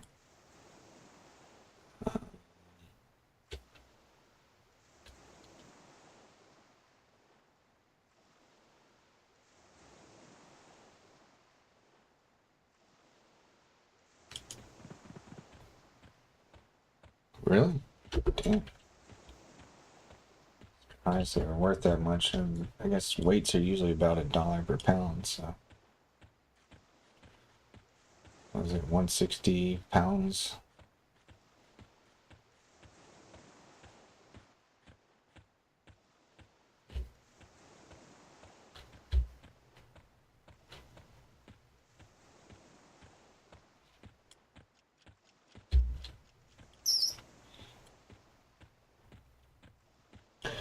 Alright, yeah, I don't trust that this guy is going to be strong enough to kill the mob I need to kill without some gear. Transfer some gear over from the other characters. And then I might just wait for the fucking boat.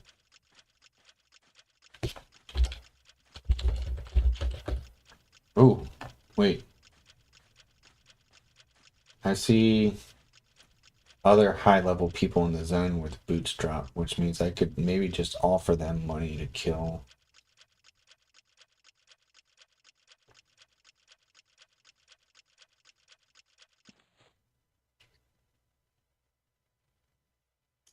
Yeah, I'm gonna go back and see if these guys can kill it.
Those guys were here trying to do the same thing I'm doing, except they don't have any way to get through the fucking locked door.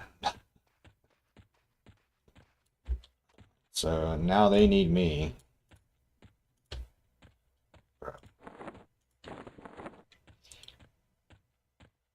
First thing I need to do is get some gear onto the rogue in case those guys leave. I need to be strong enough to solo the mob.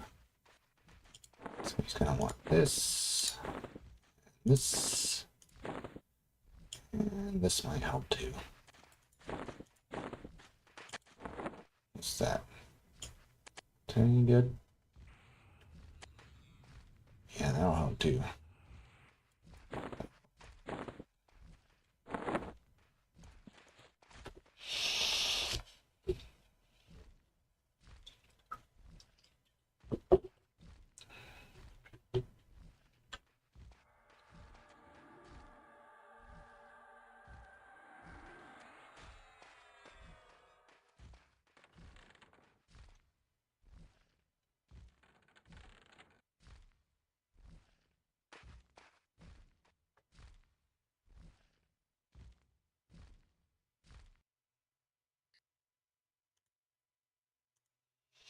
Right, back to the rogue.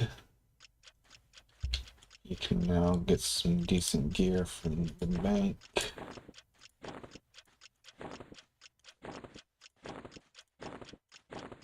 Alright, yeah, you're a little better off. He's still mostly naked, but not completely helpless.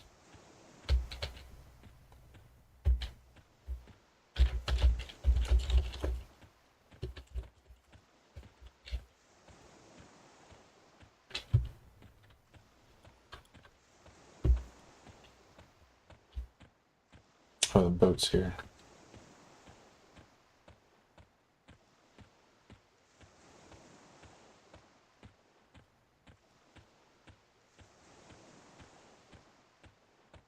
Let's get the boat. Anyone else been around? You mean in the Twitch chat?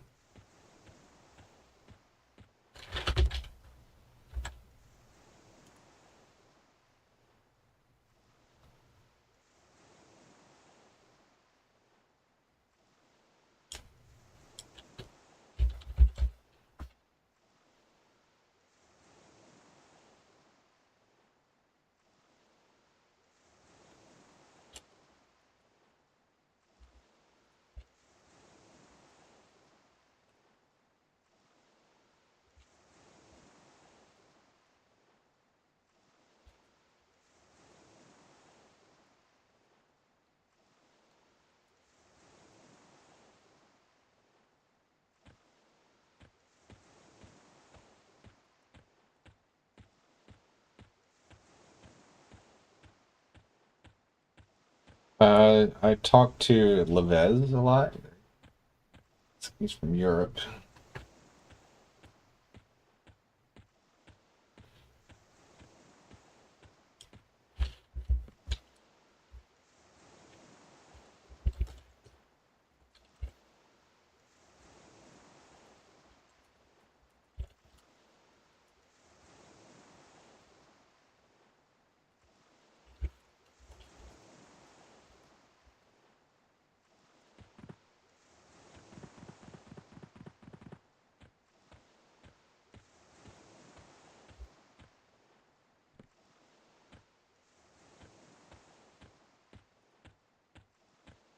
One option is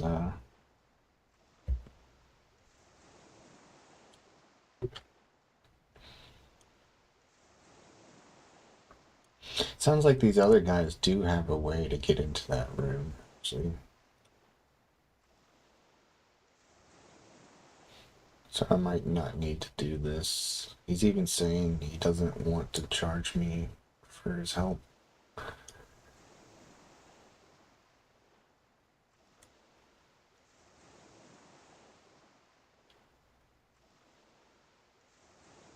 Um,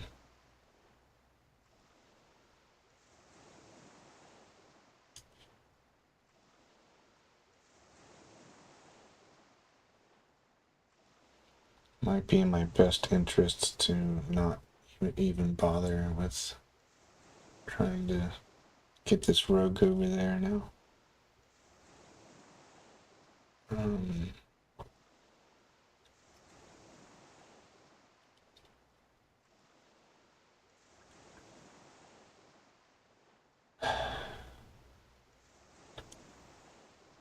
so the reason I'm not getting a teleport here is because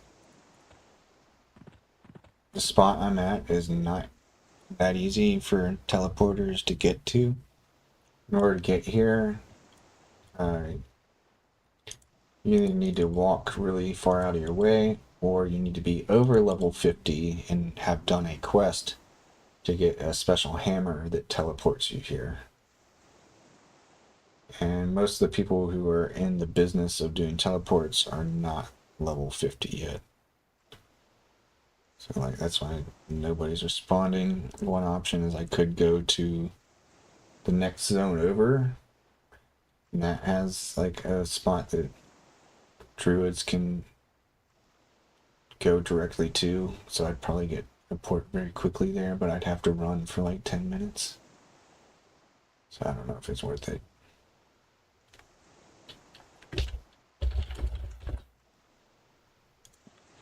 Alright.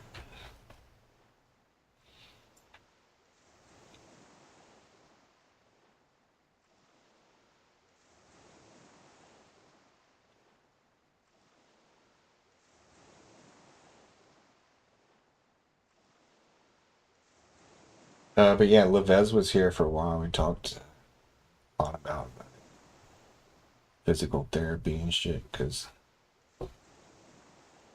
my knee was hurting. I ended up getting a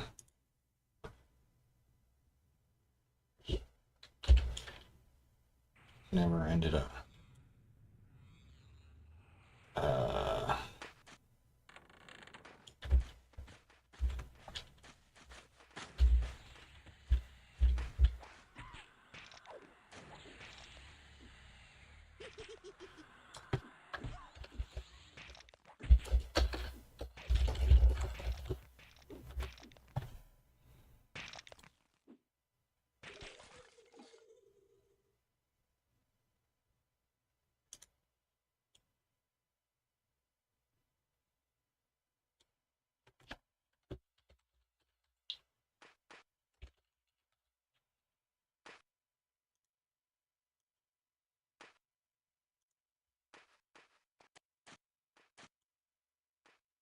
he's not into bodybuilding, but he did MMA and some pretty advanced like dancing stuff. His opinion was just get a knee get a knee brace and just wear it for like the next couple workouts. So I ended up getting one, and yeah, it made my walk today a lot more comfortable. But I don't want to do squats with it because it's gonna it's gonna be a very unbalanced squat. It's like the assistance that my right leg is gonna get from the brace is gonna be like a lot. So unless I wear something on my left leg too, like it's not gonna be balanced.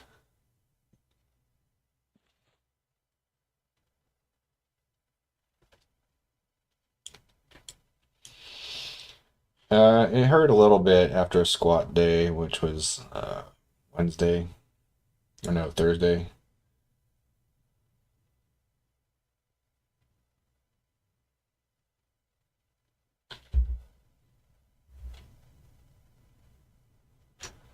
Um,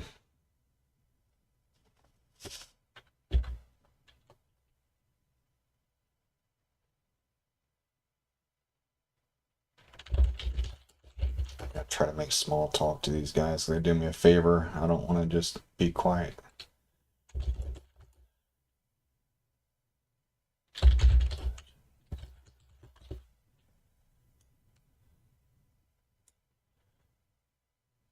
Um,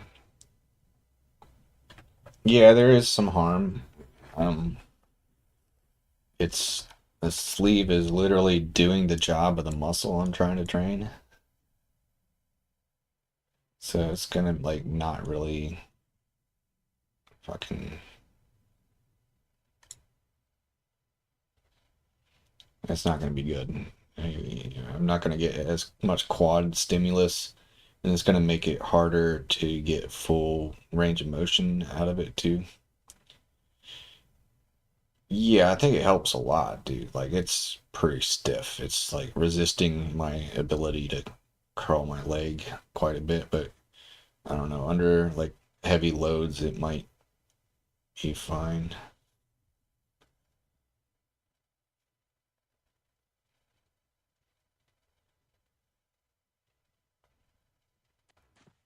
It's probably I would say it's probably gonna add like it'll probably make the weight feel 20, 30 pounds lighter for that leg. That's far from the majority of the weight, so it's still not a huge deal.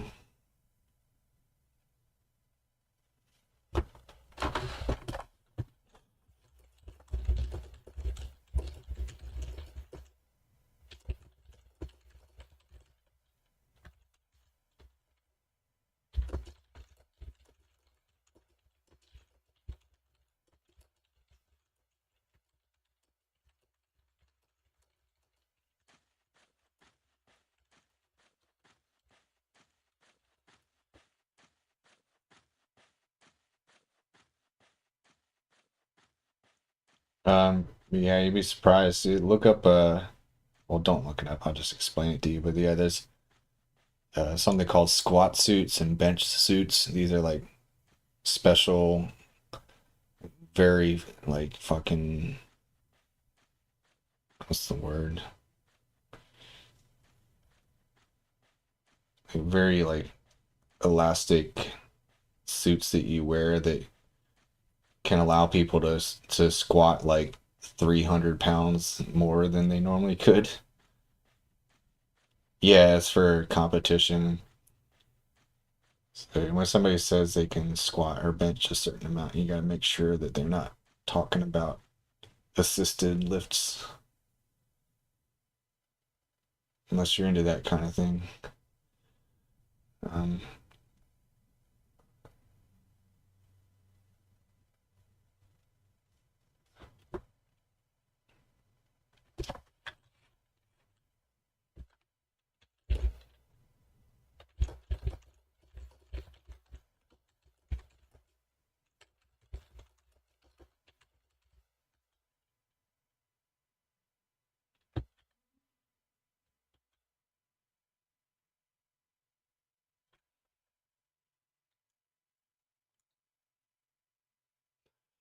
Um, but for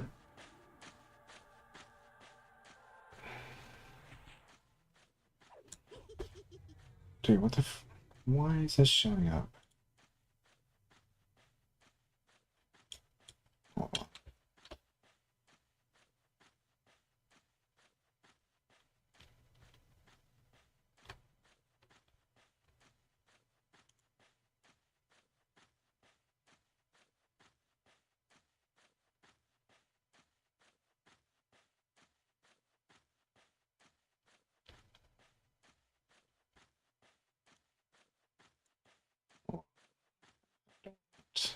To see other people's damage.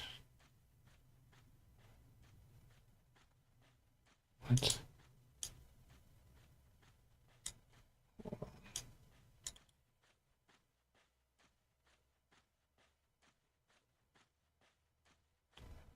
Oh, I think I know what I need to do.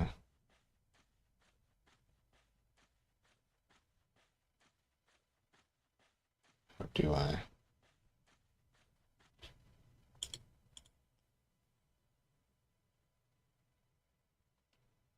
There we go. Yeah, I gotta remove that.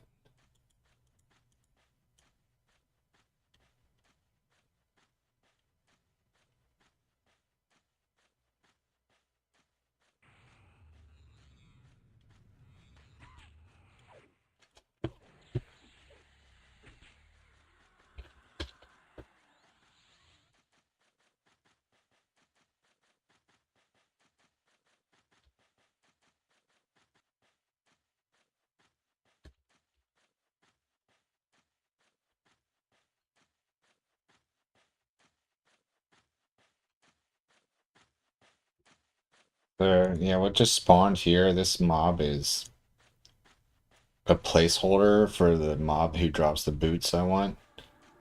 And like it'll randomly spawn either the mob we want or just a plain Jane necromancer, which we don't want. So we got bad RNG.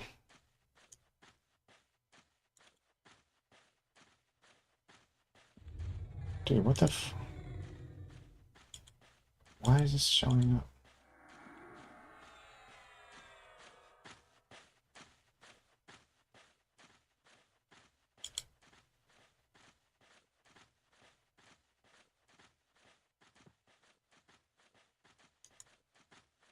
I don't want it to go to the main window. I want it to go nowhere.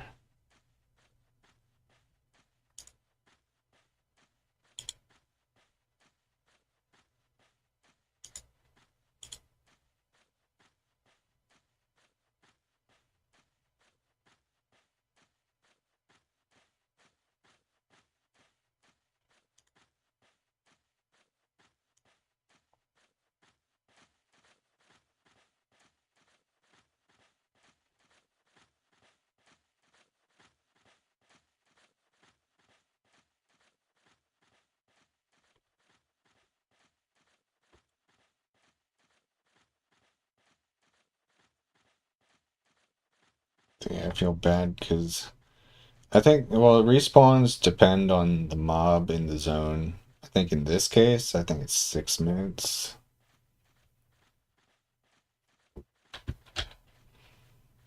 Maybe more like 10. Let's see. Let's see if I can get like an accurate answer to that.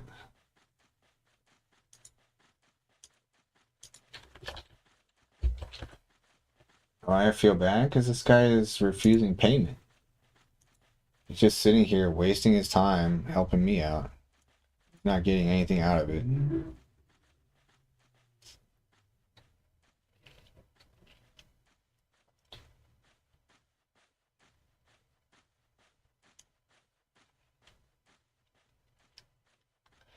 I mean, I would probably do it if I were him. If I were him, I would probably help.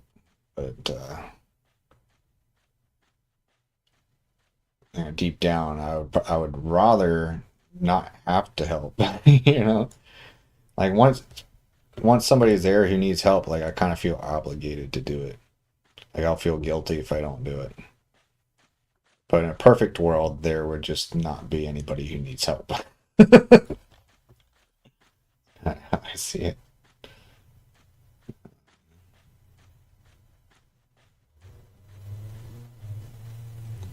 I think what I can do, I can actually force him to take a donation. I think I'll do that once I get the boots. It's like normally you give other people money, you have to go into a trade window and click trade, but there's actually a command called split. If I do slash split a certain amount of money, that'll take that money and split it equally among all group members. And there's no way they could like say no to that. So it would, like, if I just do slash split 200, there's two people in the group, so it'll give both of us 100. Um,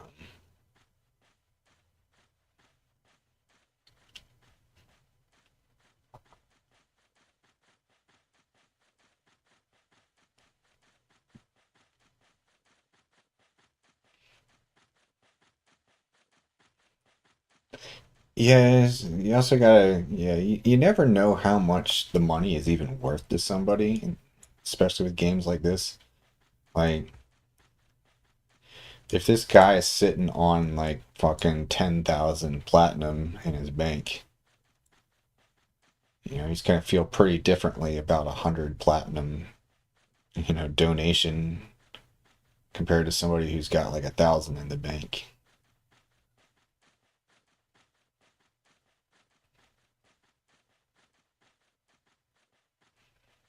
Just, I don't like this silence. Like, I want to keep this small talk going so I seem friendly. But then again, if he's an introvert like me, then small talk probably annoys him. There's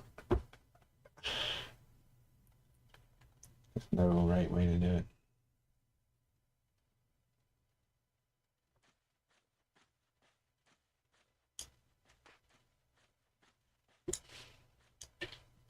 Skeleton. This is his pet. Yeah, that's not a bad guy. That's the other guy's pet. Easy Peasy's pet.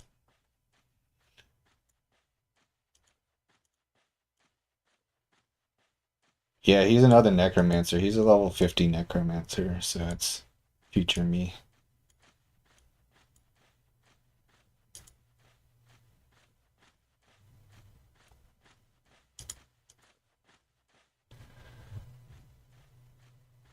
Actually, there's probably some necromancer specific questions I could ask him.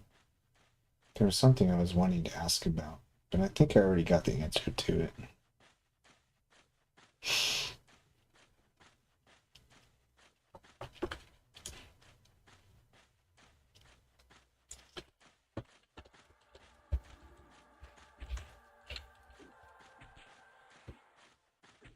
Okay, they're starting to respawn again, so I guess the spawn is only 6 minutes.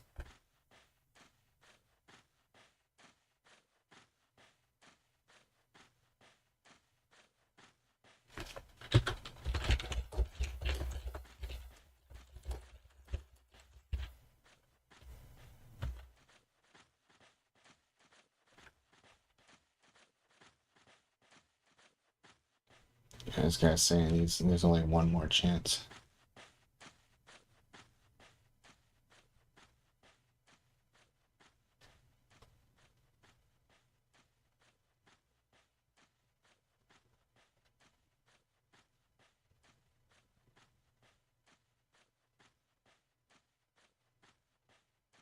Come on.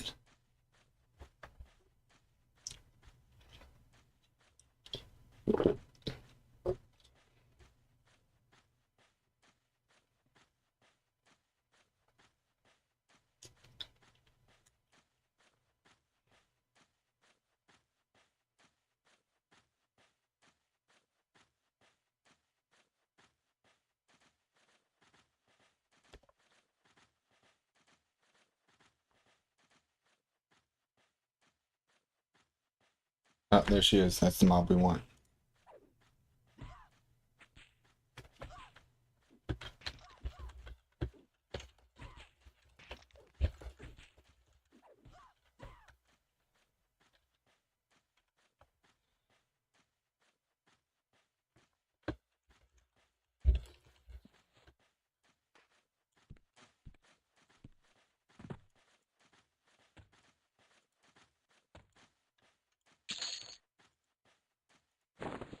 Got the boots.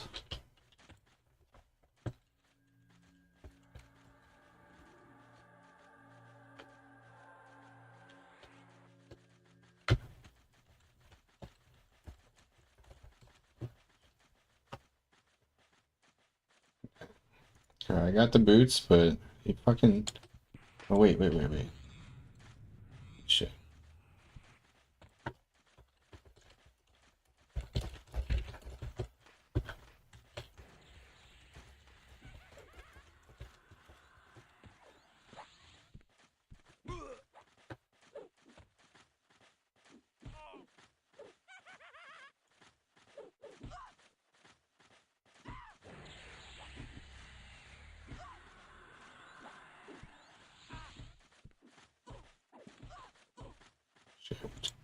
key is it?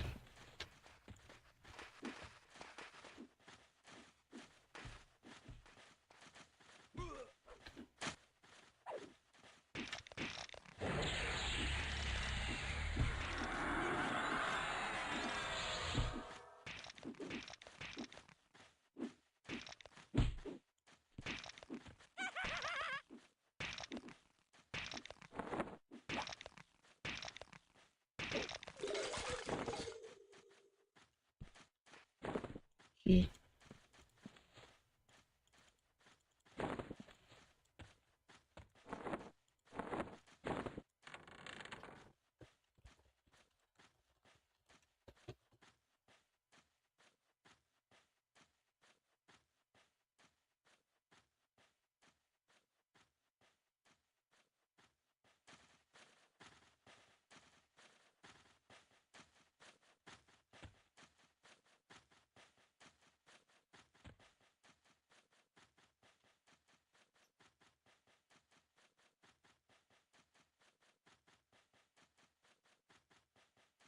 Leak? What kind of leak?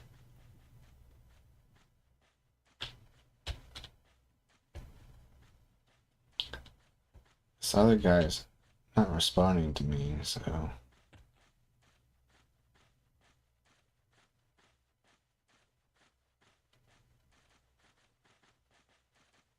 Oh, that was a leak? Okay, I heard that in the context of that's just news. Not necessarily a leak.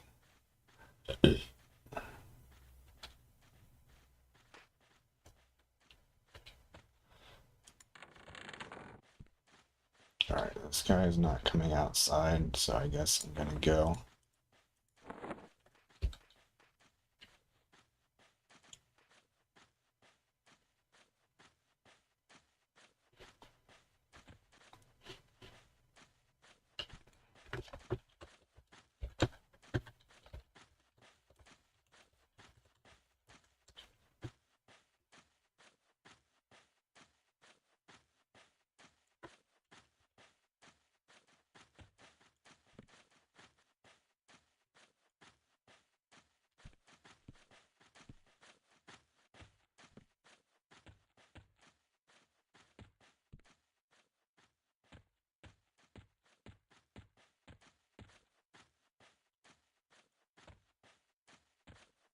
Get out of this dungeon.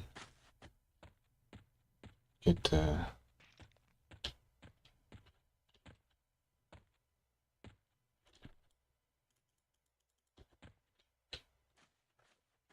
get to fucking back to my city.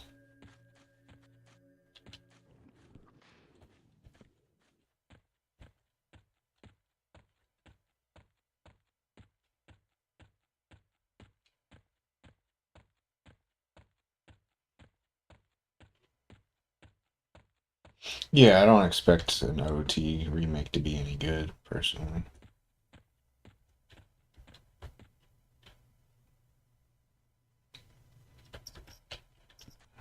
In fact, I probably won't even play it unless like I see other people say it's really good, try it. So yeah, here's the boots. This is what it does. You click them and turn red. Now I can run faster.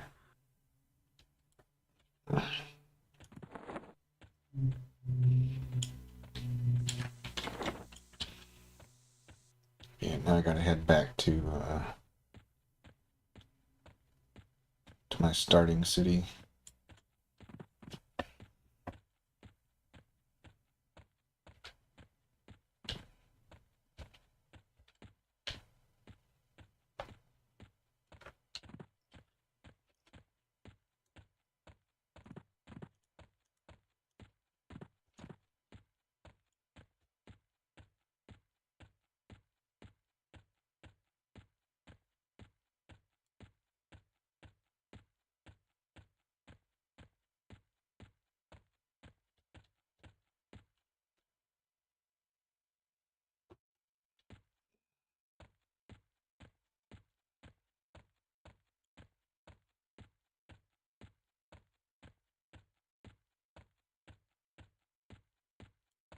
Yeah, exactly.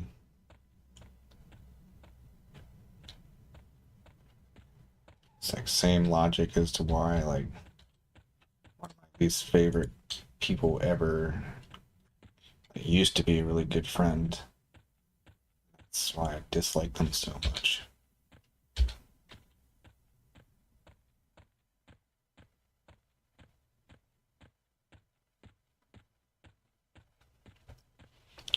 Botan, what you doing, baby?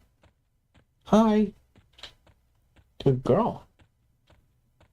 She's been napping pretty close to me for like 2 hours now, so it seems she's not too afraid of me. Nah, no, as soon as I got home, she sprinted for a hiding place, as expected.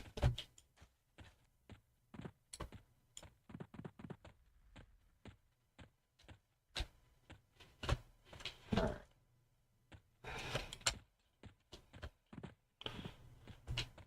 So, I'm here because I've got a long list of spells that I need to.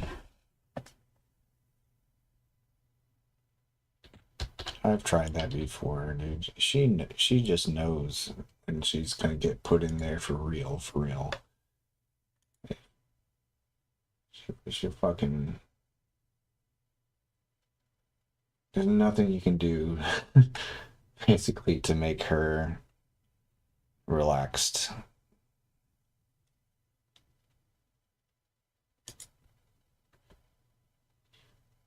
I kind of get the sense that she is aware of the fact that she got through it.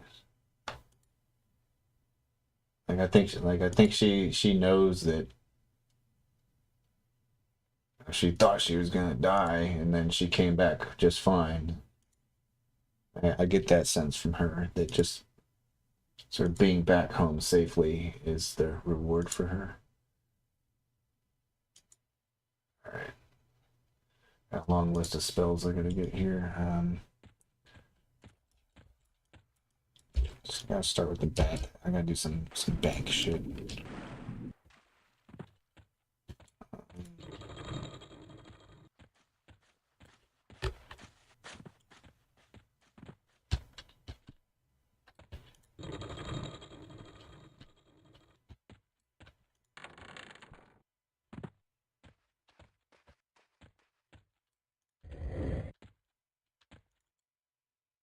Okay, so are these the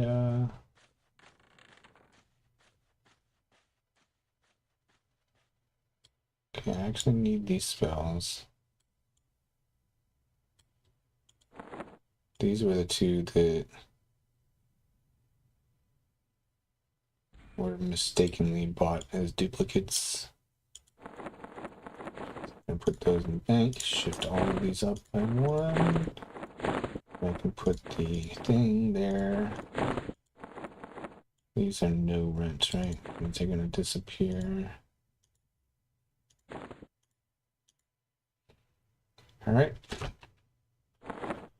So now we gotta find my man T-Kaz in the house.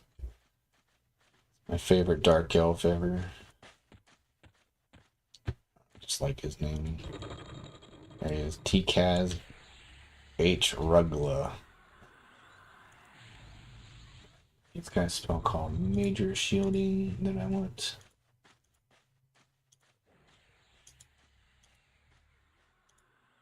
Major Shielding. Cha-ching.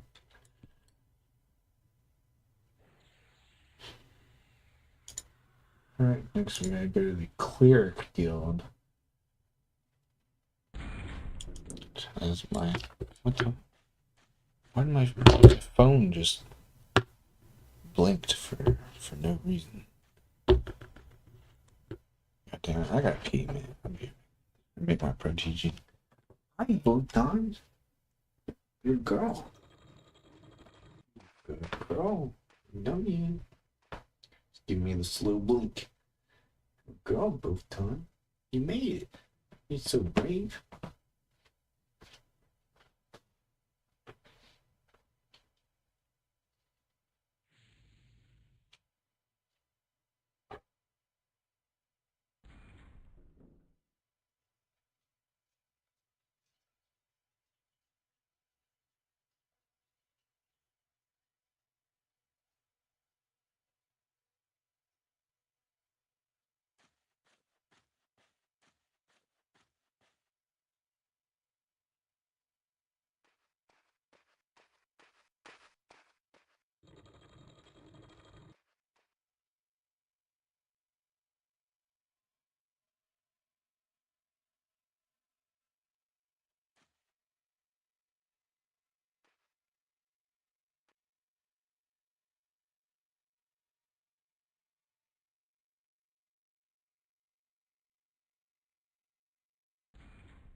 Yeah, dude, like today I didn't have the usual Taco Bell meal. I don't feel like extra hungry at all. I'm pretty sure I am really right around maintenance calories.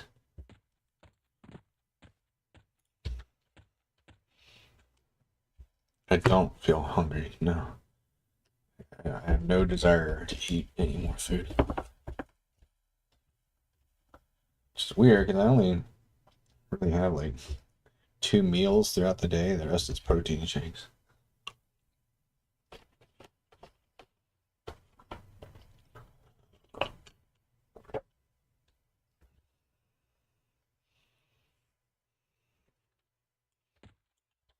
Something I want to look at. Let me get through all these options because there's escape launching. Nah. Tail windows, that's what I'm looking for.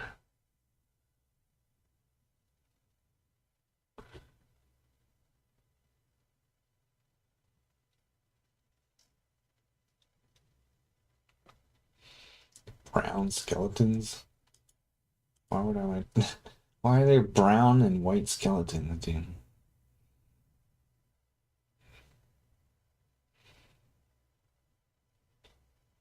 What does this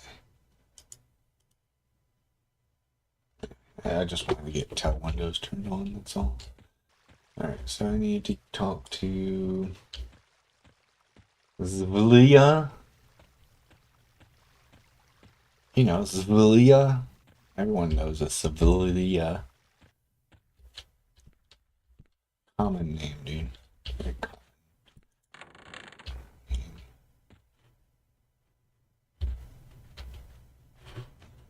No Zvilia here. There she is, Zvilia. Sluz.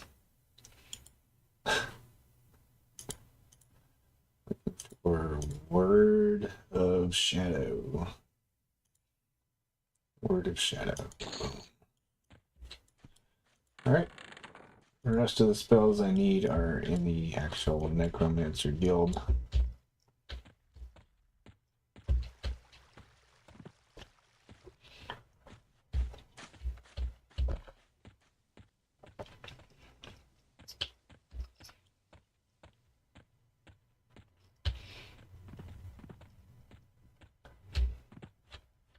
Then I need to learn all my new spells.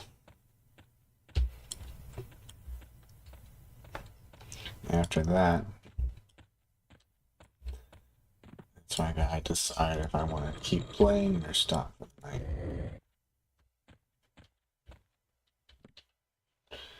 Alright, so we need to find Olak. This guy. He's got a lot of the spells I need. Alright, let's go to Infectious Cloud. No. Shield Skin, no. Heart Flitter, no. Spirit Armor, no. Dominate Undead, no. Siphon Life, got it. Expulse Undead, no. Floor of Death, no. Shadow Vortex, no.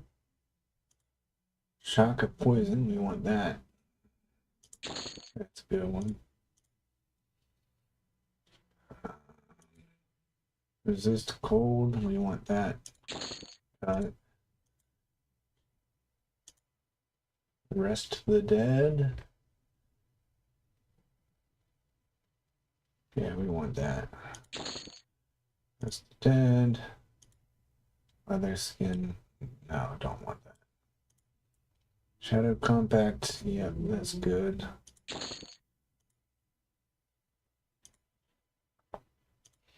Screaming Terror. Definitely want that.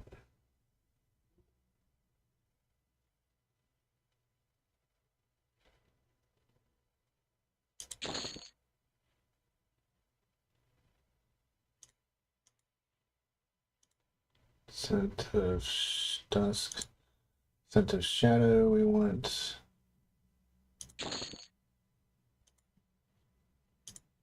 And that's it. Rapacious Subversion. That's it. All spells.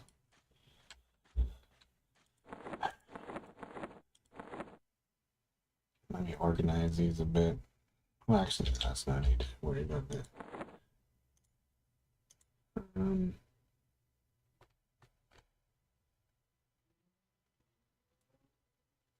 Should I get my level 29 spells too?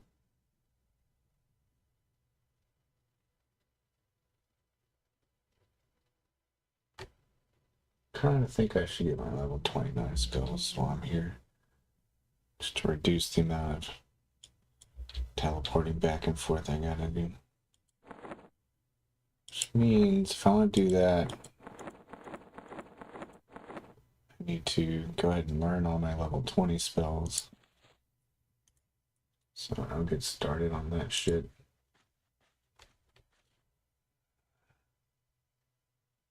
Alright, what we got? Siphon Life. That is my new life tap.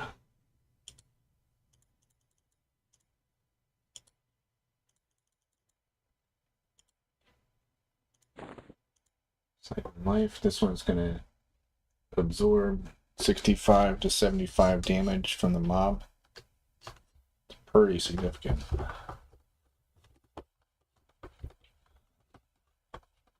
By absorb, I mean drain the HP.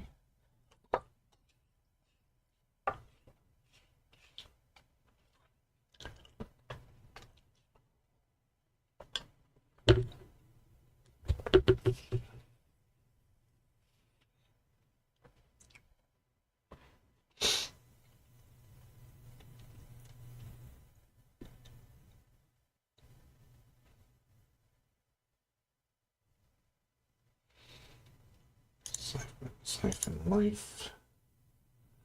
That's a good spell. That's a very strong spell.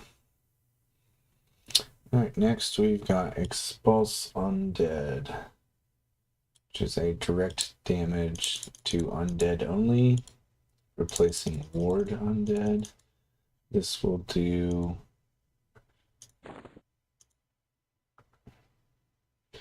88 to 94 damage to undead for only 60 mana, which is pretty good.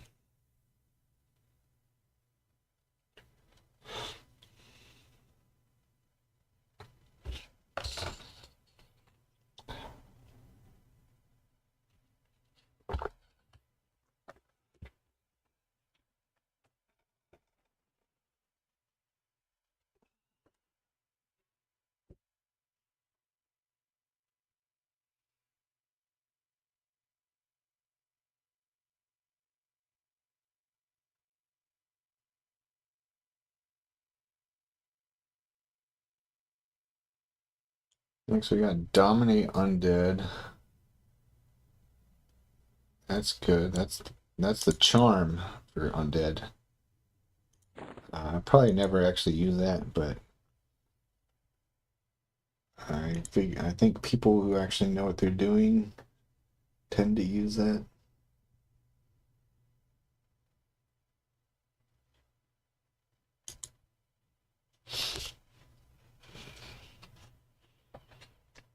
Maybe I'll use it one day. Fun fact, this character has never died. Made it to level 20 hardcore style. Wonder how long that'll last.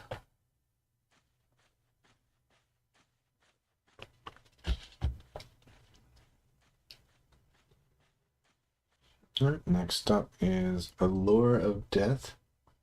That's a new Lich spell, replacing Dark Pact. What the Lich spell does is it gives you a dot, but it regenerates your mana faster, so it's like you're sacrificing HP for mana passively all the time.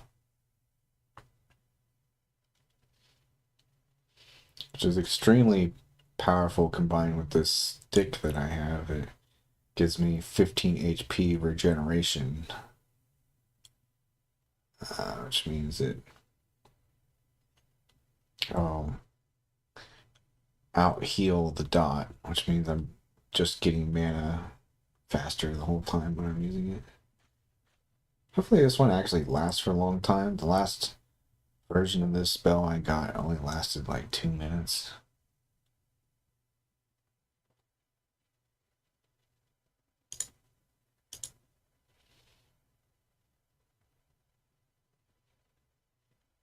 This one lasts for 5 minutes to start, but as I level up, it'll increase to 14 minutes slowly. Oh, what the wiki says is incorrect. The wiki says it drains 5 HP per tick, but it's really 8.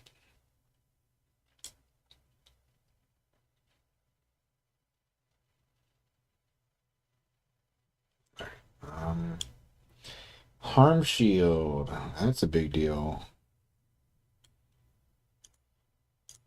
I might never use it, but this is like divine aura, divine intervention. I forget which one. It's the one where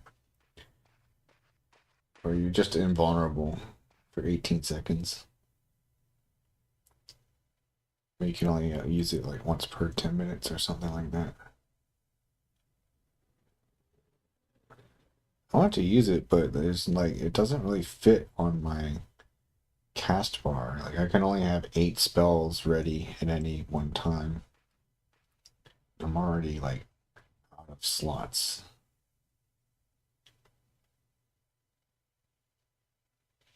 I probably won't use Harm Shield because I can just do Feign Death in case of emergency. So, alright, I got Animate Dead. That's my new pet spell. It's the first pet that's able to dual wield if I give the pets weapons. So far, I've never given my pet any weapons, but that's what you can do.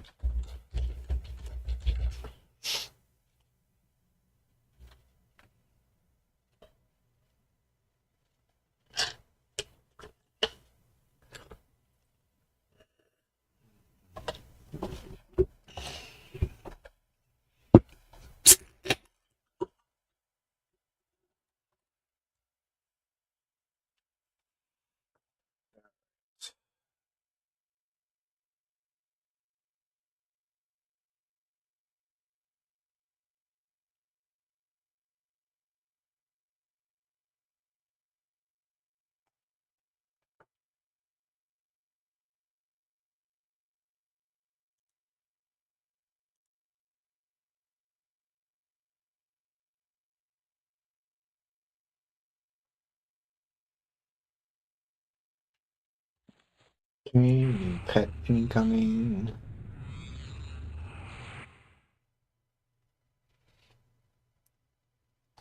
So the pets are going to start leveling off here. Like up until now, the pets, every time I get a new pet spell, they're roughly the same level as me.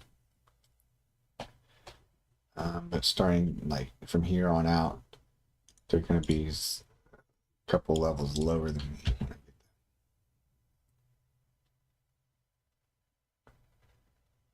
Major shielding is for level 24, so we're going to move that up here. Word of Shadow. That's a point blank AoE. So I think we can put that here. What does Infectious Cloud do again? That's an AoE dot. Ooh, Infectious Cloud is better than I thought. I thought it was like point blank AoE, which means it's radiating from me. Instead, radiates from the target.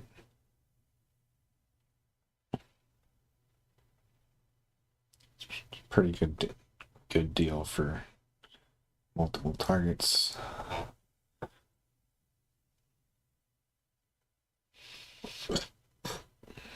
But this new one, Word of Shadow, that is going to radiate from me.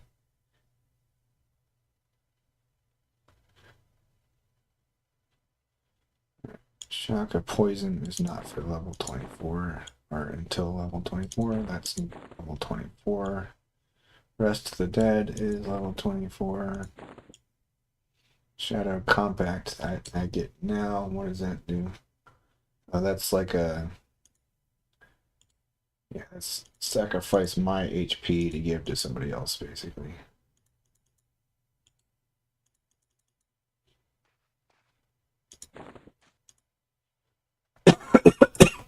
Which I'm probably never going to use because I don't plan on doing groups.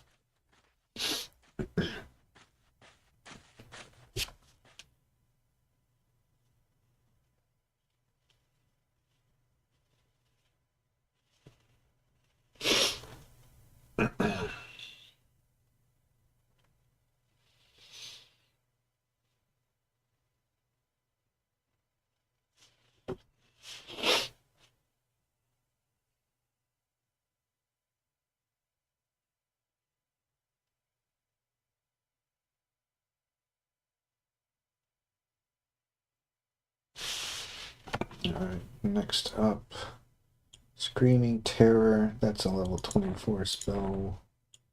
Scent of Shadow is level 24. I don't know. That's level 24. I don't even know how to say that. Breath of the Dead is level 24. Haunting Corpse is level 24. Summon Dead is level 29. Right, so did I get all the level 20 spells? Let me go through them. One more time. 7 life. Track Corpse. Oh.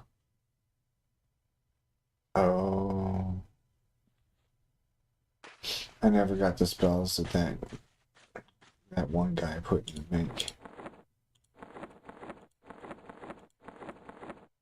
God damn it.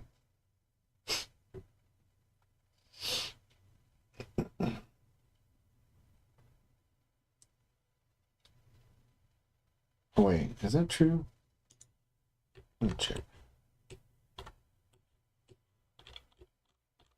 Track Corpse. Yeah. Yeah, that's in the bank. I gotta go to the bank to get that. So keep.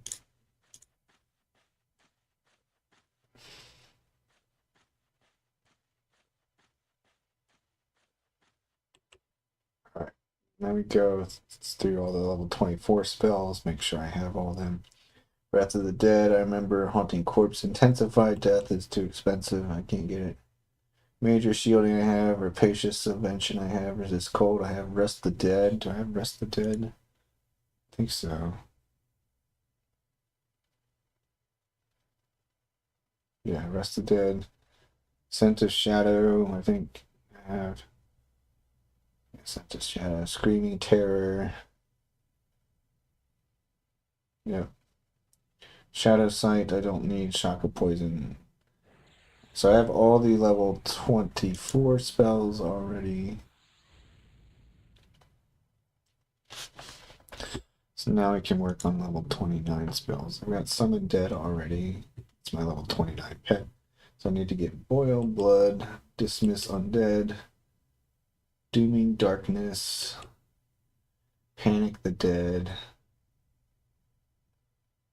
Do I really need that though?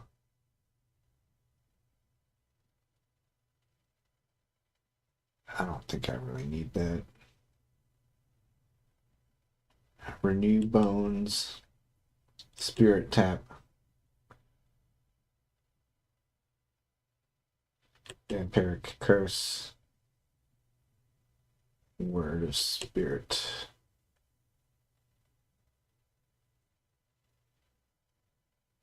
Alright, so let's get to work on these. Intensified Death is sold by... Alright, yep. Boil Blood. Sold by Riziora. Good old Riziora.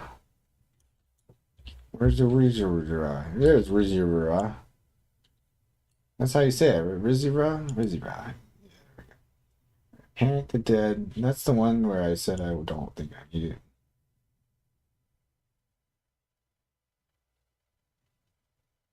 I'm never gonna use that. Dismiss Undead. I want that.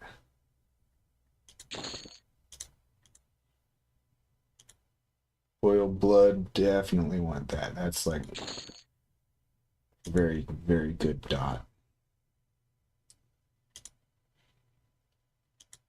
Dooming Darkness. That's another really good dot. Spirit Tap. Definitely want that. Word of Spirit. Do I want that? I guess. Vampiric Resist Disease. I don't need. Beguile Undead. These are all higher level. That's all that this NPC has to offer. So I still need to find Renew Bones. That is not sold by vendors. Vampiric Curse.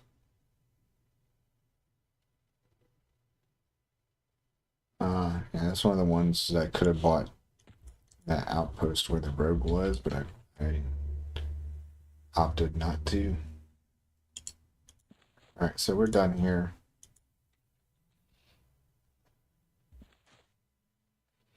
Got pretty much all the important spells through level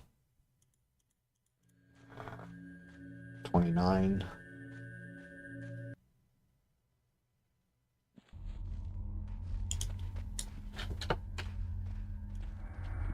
Go check out the bank.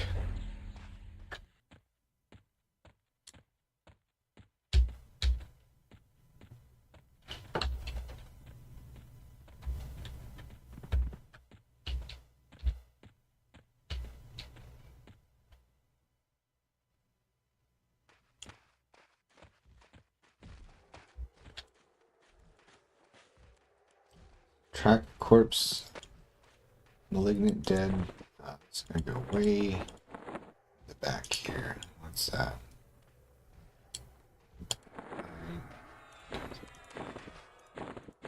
Track corpse. I can learn right away.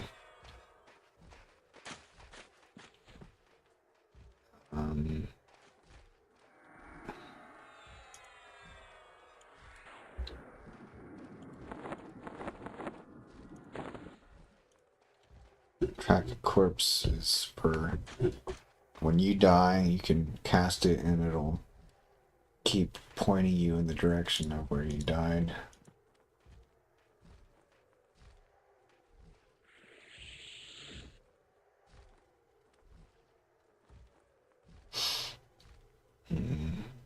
Kind of want Vampiric Curse.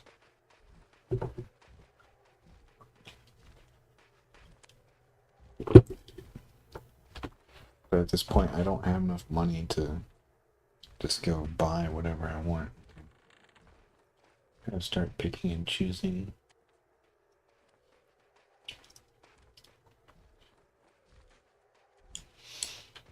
Alright, let's see what these spells cost. So some spells you can't buy from NPCs, you have to buy them from other players. One of them is this one, Intensified Death. That's a buff for your pet. Increases their attack speed, increases their strength, and their AC. But it doesn't last very long. So I can probably skip that and be fine. We're gonna skip that one. And the other one is Renew Bones. It's 119 platinum. That's a heal for the pet.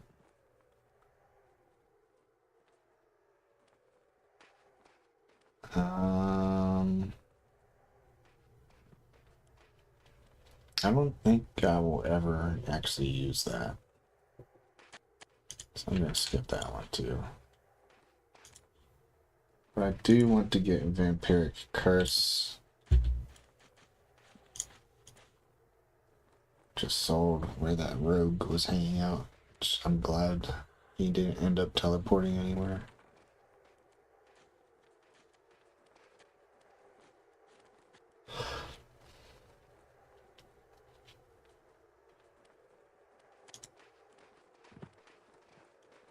And after I get that, it's back to hunting.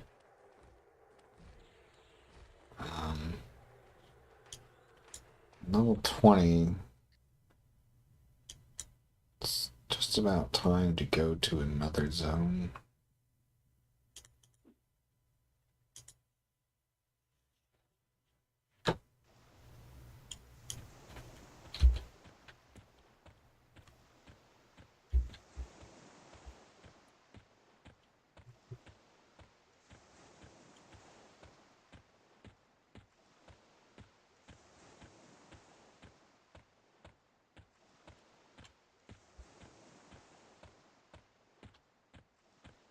Talk to Grubmar.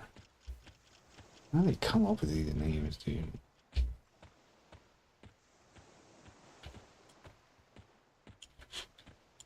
Grubmar. Curse.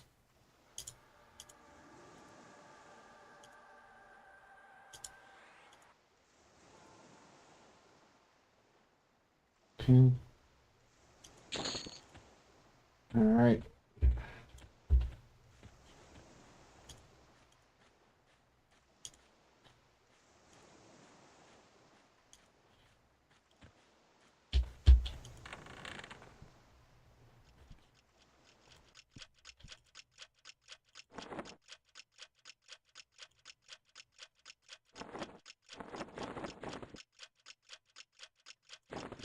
Move that over. This is the shit I want to try to sell.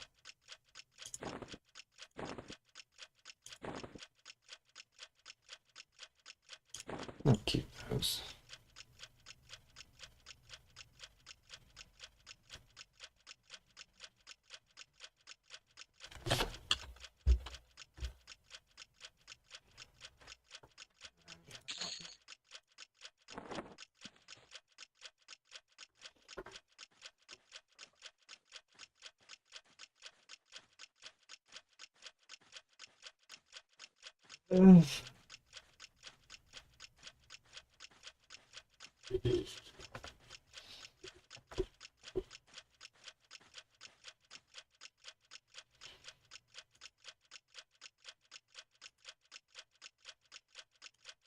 Time to look into what other zones I can level up in.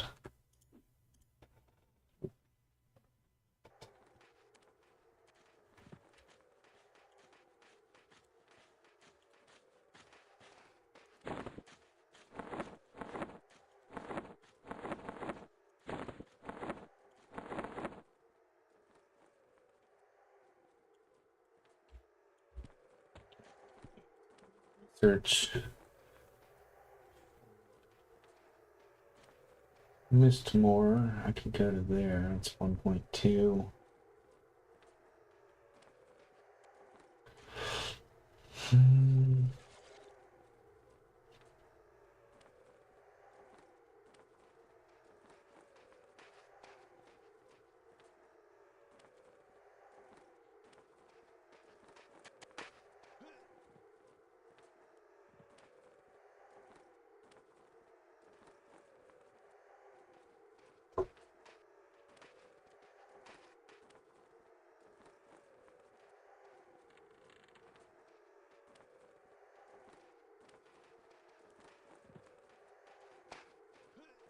AI is fun zone.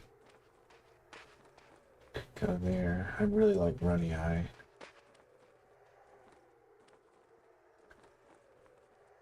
Let's see how strong the mobs are. Level 20 might not be quite strong enough for it.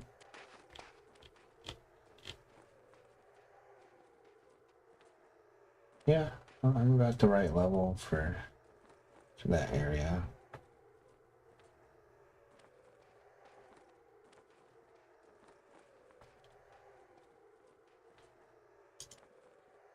Might go there.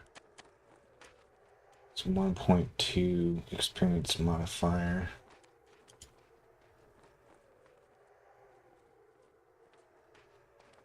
South Corona is a great place, but it's got very low experience modifier.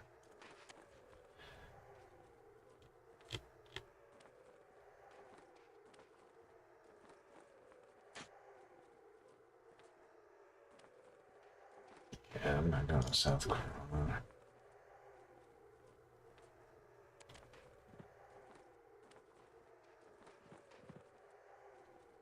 Unrest might be nice.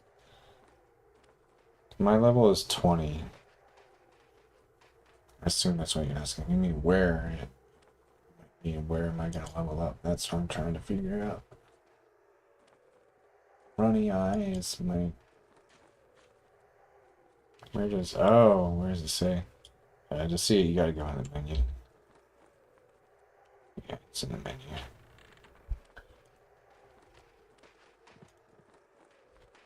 Yeah. Let's look at some other zones I could hunt in. Frontier Mountain has some good mobs. Actually, I'm like way too low level for that.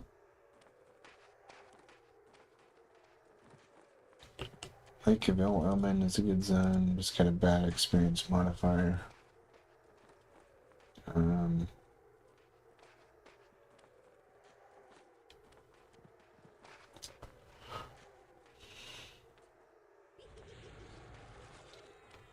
War Slicks Woods, it's got some good mobs, but also bad modifier. So every zone has a zone experience modifier where there may be an increase in the amount of experience you get per kill. So most of these zones I'm looking at have 1.0, which means it's no modification. The zone I was looking at going to Runny Eye is a 1.2, which means 20% more XP.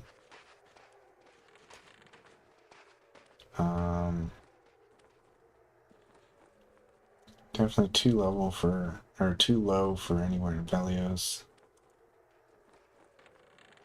And Lukeland, these are the zones from the current expansion.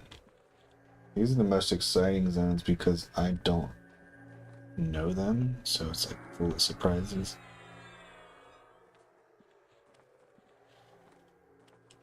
I don't know which of these zones I'm like the right level for. They've all got very high experience modifiers. So I guess I gotta look and see what the gotta try to figure out which ones are gonna be the right level for me to hunt in.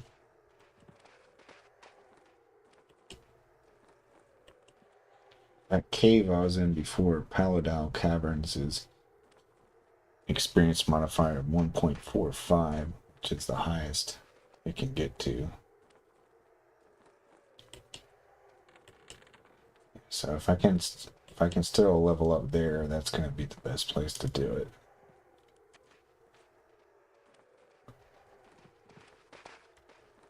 Let's see, Acrylia, it's way too high level.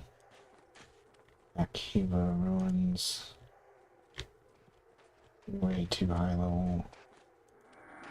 Echo Caverns, it's way too high level. Grimling Forest.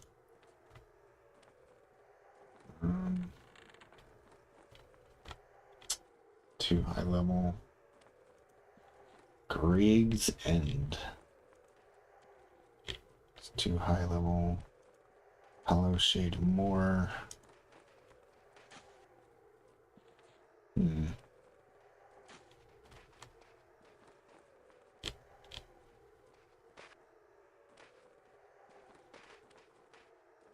That might be a good place to level up.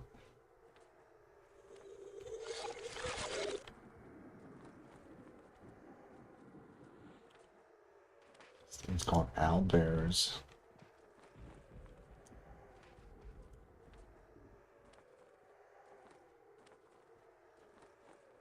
Alright, I'm gonna keep that one on the list of potentials. Jagged Pine Forest is too high level. Cata Castellum. I don't know what any of these zones are. Like, I don't have a clue what they're gonna look like. It's part of what makes them exciting. It could be awesome, it could be shit. I don't know. I'll have to explore to find out. Marasaru?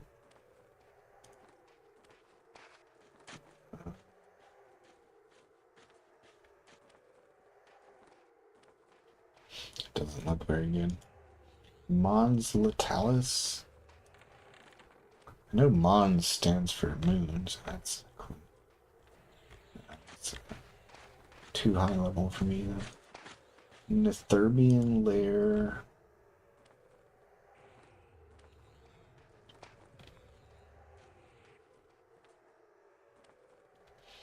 I'm almost high enough level for that zone, but not quite.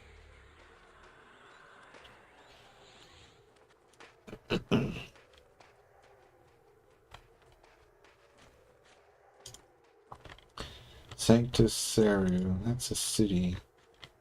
That's way too high level. Scarlet Desert. I can imagine what that's gonna look like. I am too low level for that. Dawn Shroud Peaks sounds pretty cool. I'm too low level for it. The Deep. I imagine that's pretty high level. Yeah, that's really high level. Fungus Grove. Very high level as well. Maiden's Eye. Very high level. Paladal Caverns. That's the cave that I was just in.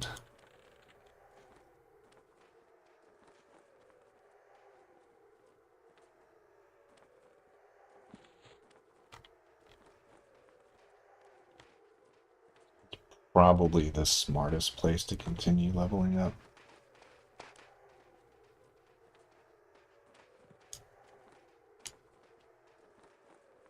It really does make the most sense to go there.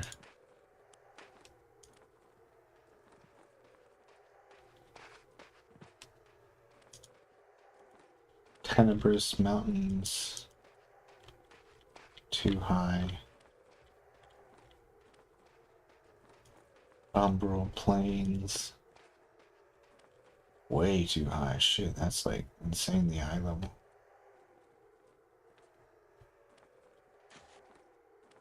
And then finally we got Twilight.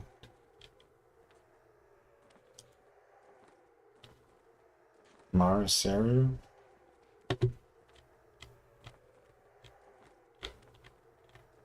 Twilight is too high level. You see Marasaru. I just looked at that one. I remember dismissing it for some reason. Let me take another look. Marasaru.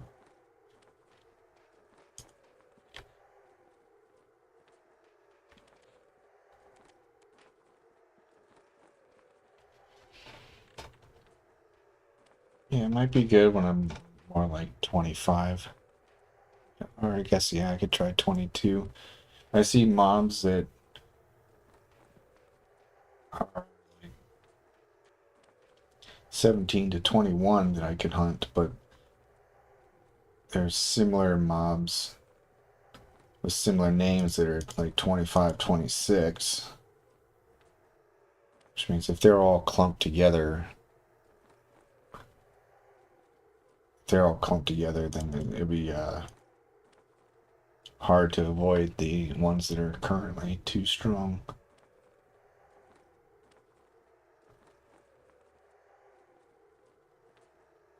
Okay, so that's kind of the natural next step after Paladal. Also things called recuzos.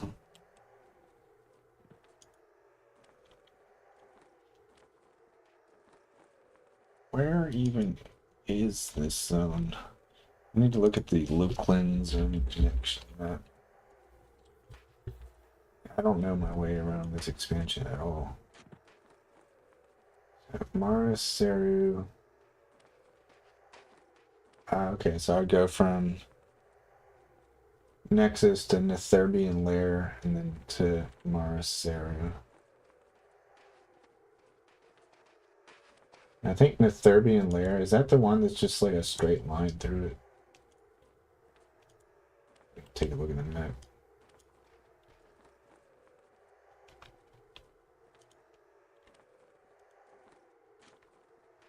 Yeah, Netherbian Lair is just like giant hallway, basically. Let me see if it...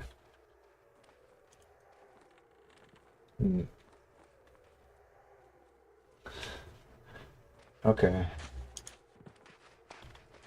Yeah, I'll try that. I'll try that. Not quite yet, but soon. Thanks for the suggestion. Looks like this zone, Hollow Shade Moor, has enemies around the right level too. It's kind of slightly higher XP modifier. But I'm more interested in how interesting the zone is than how much experience it gives.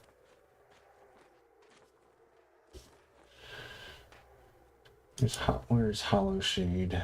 That is. Oh, that's the next zone after Paladin Caverns. Like you go through that to get there. That's an option too.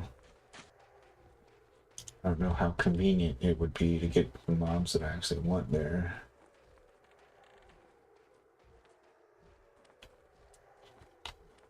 Let me look at a picture of these zones. I want to see what they look like. Mars, Seru.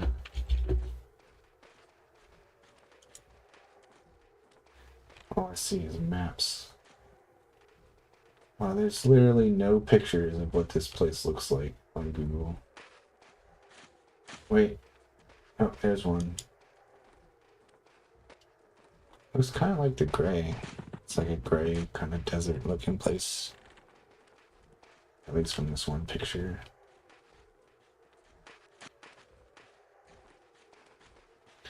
And then Hollow Shade Moor. I think I've seen that one. That's kind of like a cool, like, foresty palm trees. Yeah, I like the look of Hollow Shade Moor a lot. That place looks cool as shit. Yeah, so if we're just going by aesthetics, Hollow Shade might be better. And there's even a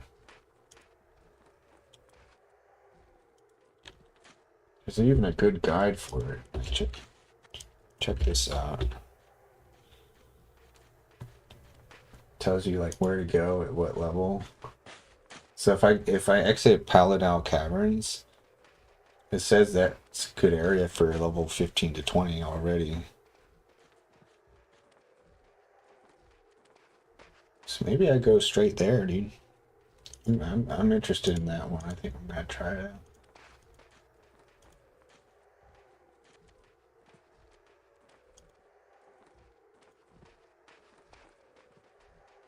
Yeah, I'm gonna head there and see what it's like.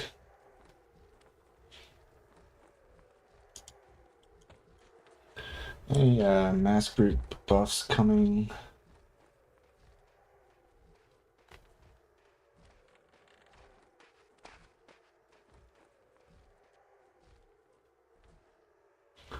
Yeah, I'm trying solo.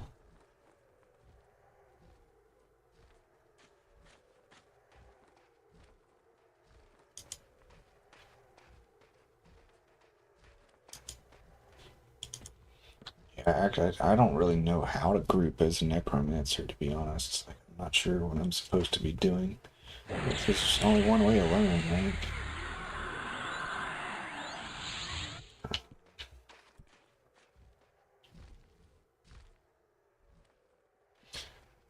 Yeah, the guide says you can pull just about every owlbear single.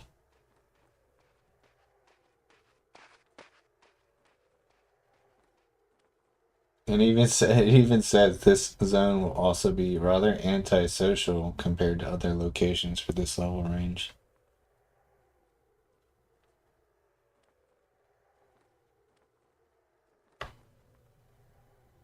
Yeah.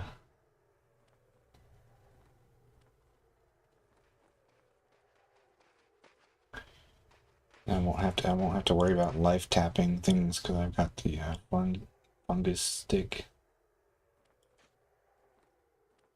Um, yeah, anyway. Yeah, I'll check it out, and if I don't like it, then I'll try it. Maraseri.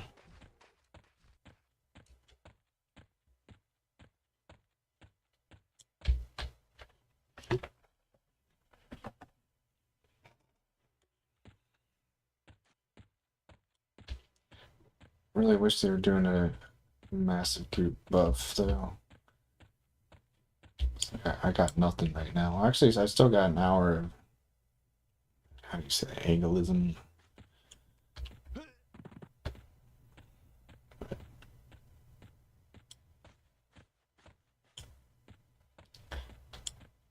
Are these even still the best spells I want? I think those are the best spells I can use right now.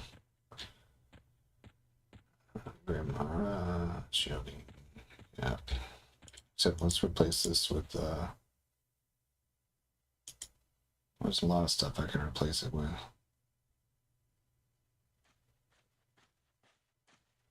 Let me think.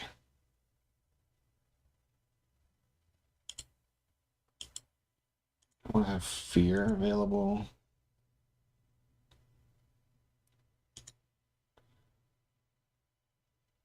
Pain, death, and Grim Aura, because I am low enough level to where I'm still meleeing things a lot.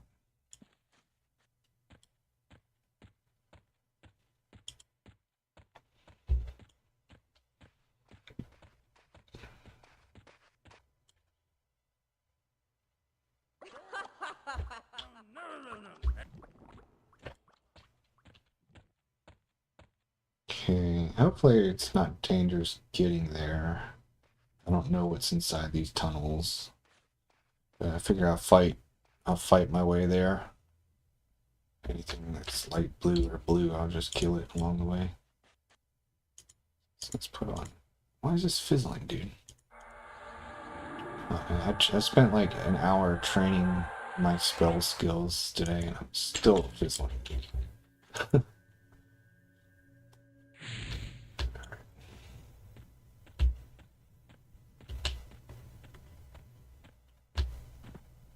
Let's do this here.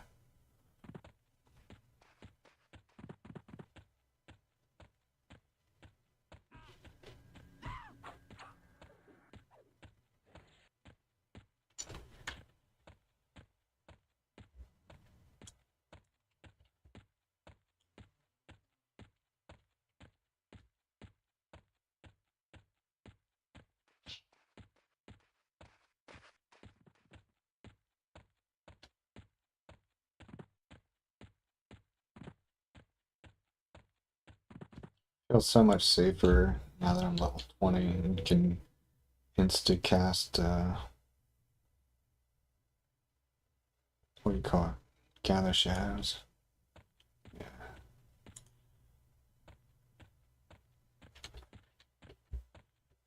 Alright. Am I gonna be encroaching on somebody's territory if I kill these guys?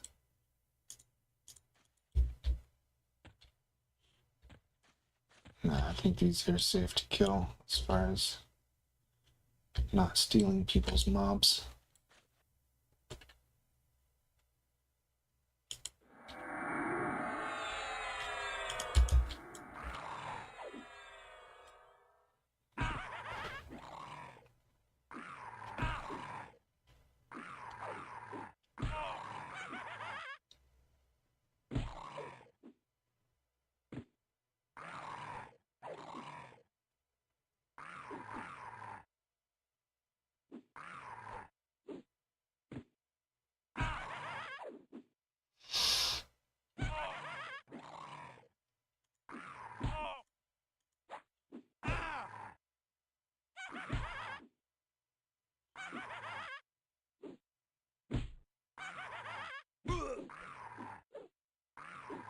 Hopefully the mobs in Hollow Shade Moor don't have this hour-long disease. Since worth anything. I should be looting everything, but I'm kind of poor right now. But like the amount of money I would get from looting these mobs is nothing compared to if I just spent like a couple hours teleporting people on my wizard. Which makes me not really want to loot anything.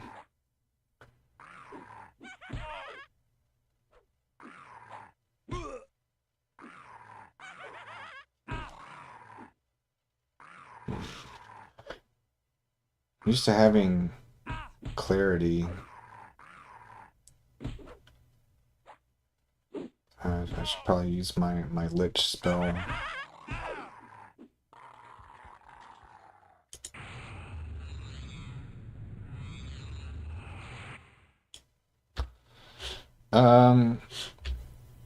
It's random from a list of possible options, basically.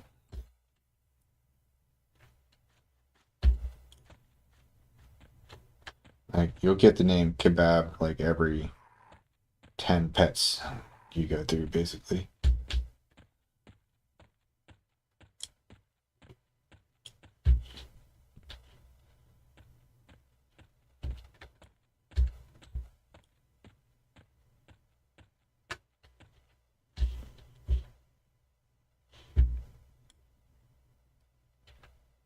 Yeah, you can't change the pet's name.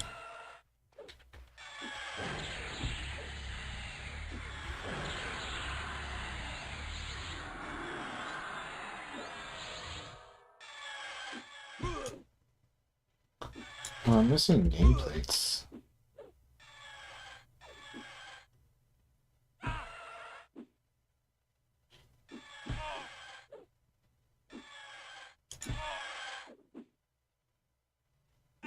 How do I get this guy's nameplate? Oh, so there's the whole tab for it.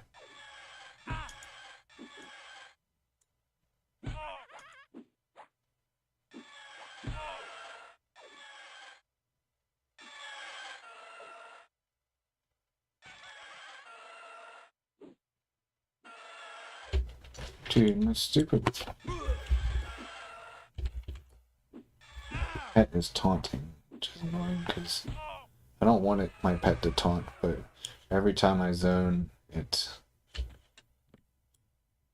turns taunt back on again. Oh shit. I didn't recognize these guys as dangerous at first because of the color change.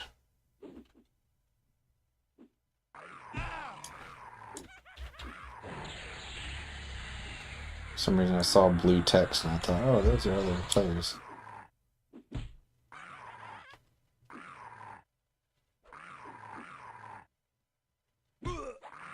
I don't like this blinking.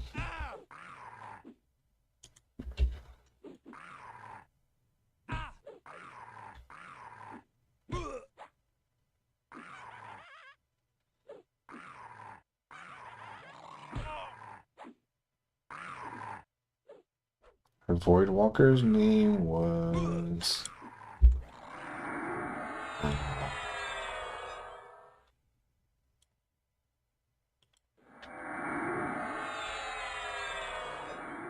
Shit, I don't remember his name. Jutnub, I think. Something like that.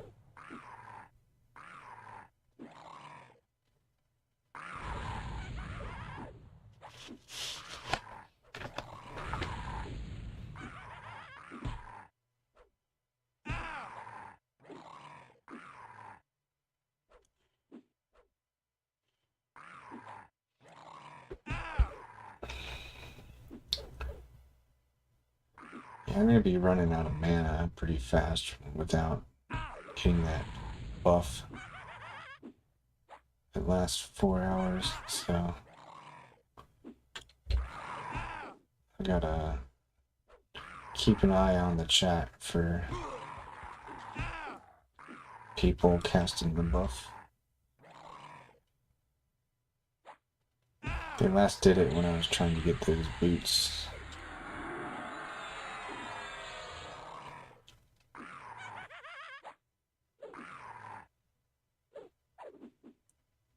If I fear this guy, what's gonna happen? Let's find out. This could be dangerous. He's running very slowly, which makes this pretty safe.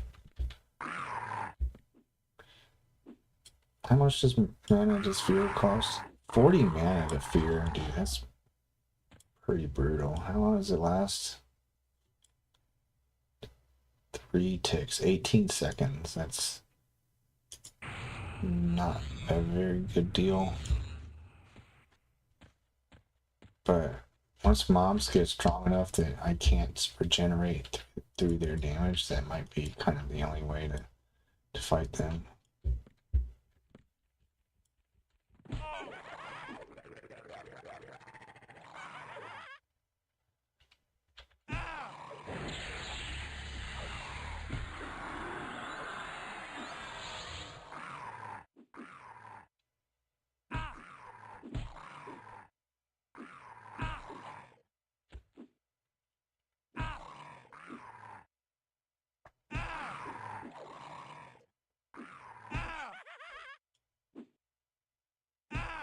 If I didn't have this egalism buff, I would be having trouble with these guys too.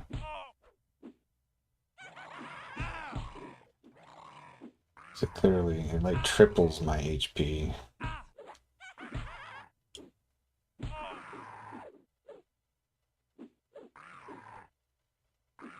Do you love it? I wait till you hear it a total of 10,000 times.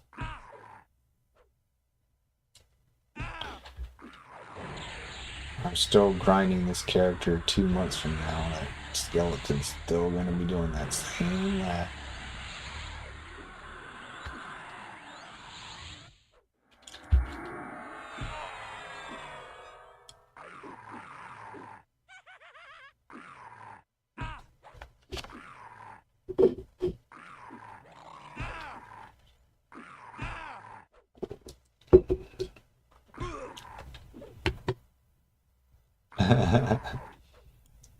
Those are all spiders in this game.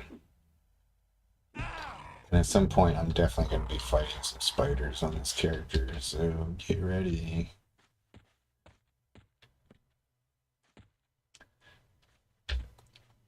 Speaking of getting ready, I don't think I can pull these guys quite yet.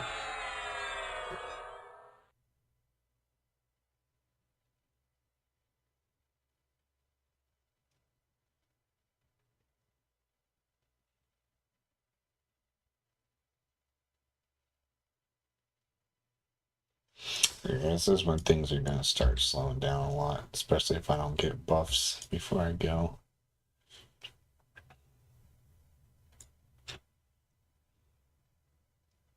So far, playing this character has not been the true EverQuest experience. Like you're not really playing EverQuest until you have to rest for like 10 minutes between fights.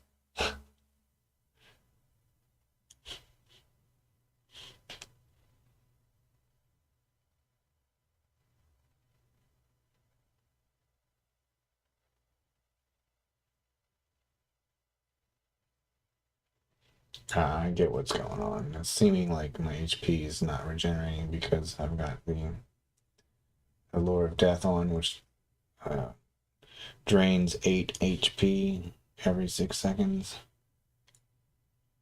My regeneration gives me 15 HP every 6 seconds, so the net it's 7 HP every 6 seconds, which is not a lot when you have 1542 total.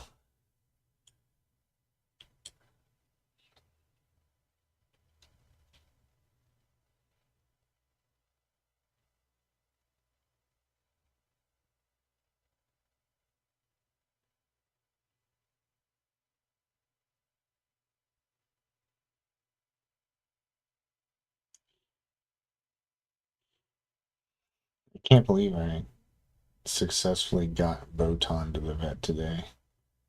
When I finally caught her, like I literally like yelled out loud and jumped up and down with joy. I couldn't believe I finally got her. Probably freaked her out even more.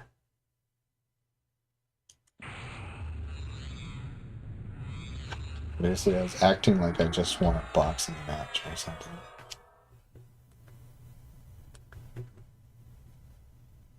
Scored a touchdown, dude.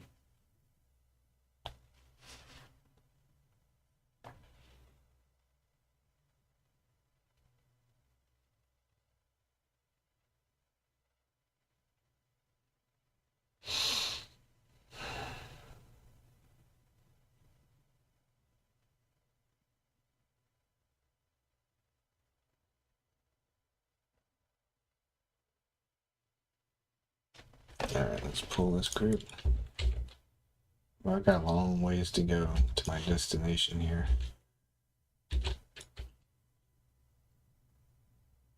Yeah, I got 2 of them. Good news is if I get more than 2, I can just feign death now. It's not super dangerous.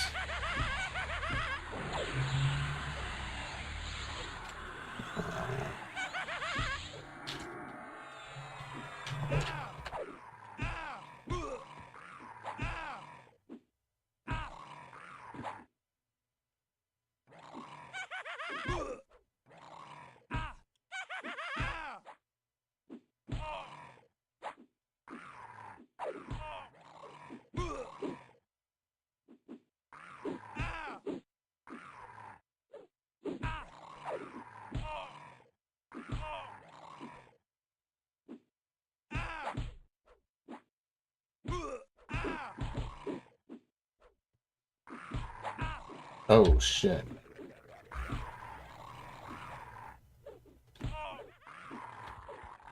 I should be okay.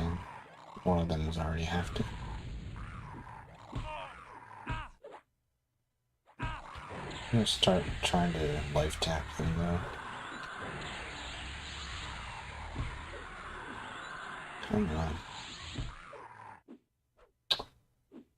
Can't actually get the spell to cast.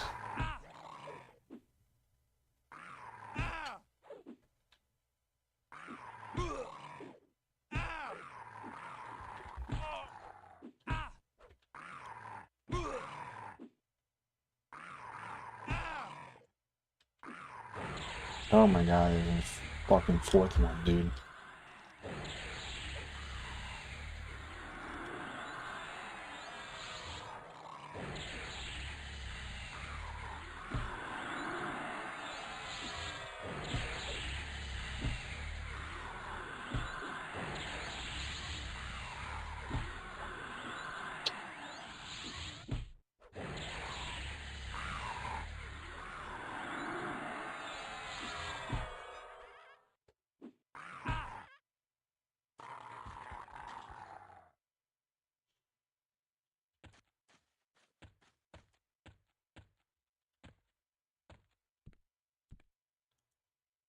You're dangerous, man.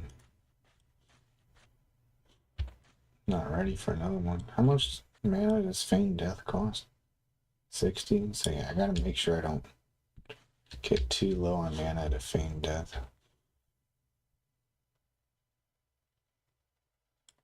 Um,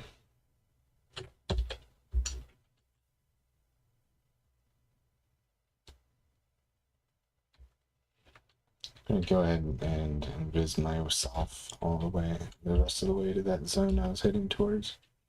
Fighting my way there is going to result in me never getting to where I'm going.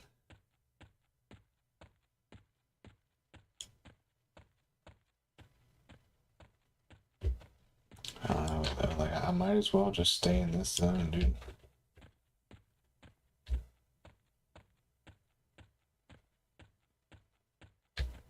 Getting solid experience. It's just, I generally don't want to be in a cave. I can help it. Like caves in real life. I don't like them a lot better in games.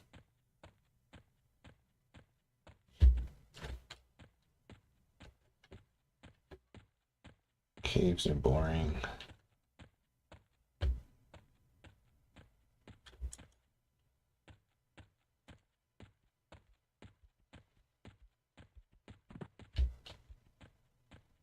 Oh, there are traps in here. If I get hit by a trap, then that could...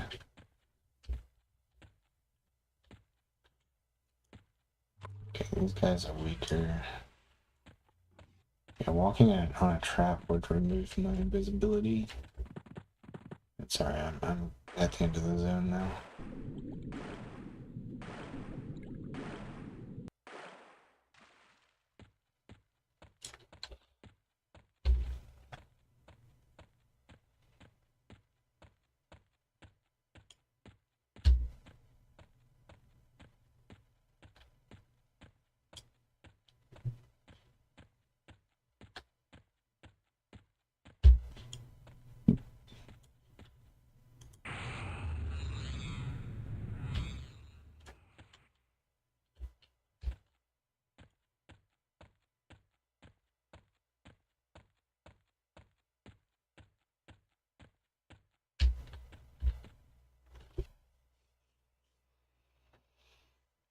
Alright, this is Hollow Shade Moor. Wait, what?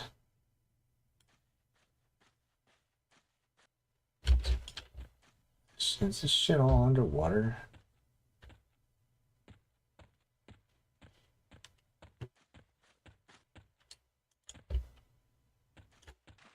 Oh god. No, dude, it's all water. This is not what I signed up for. Came here to find a land zone to hunt in, not a water zone.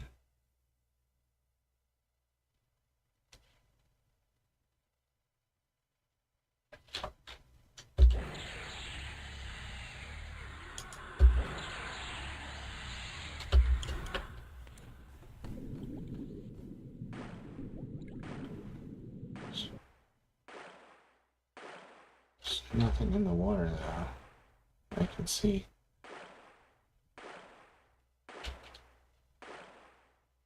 Holy shit, I cannot hold my breath very long.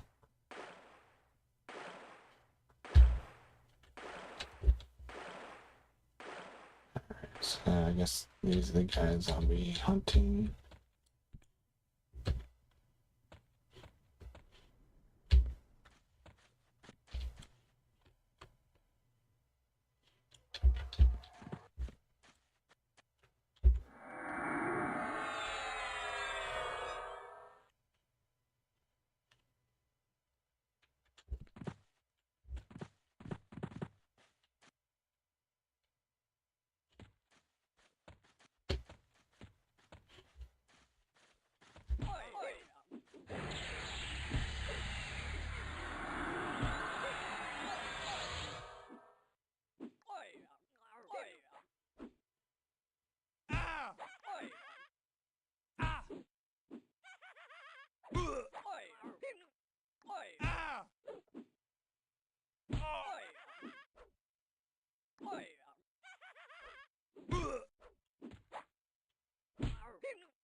Really? Oh my god, that's like the very beginning of the book.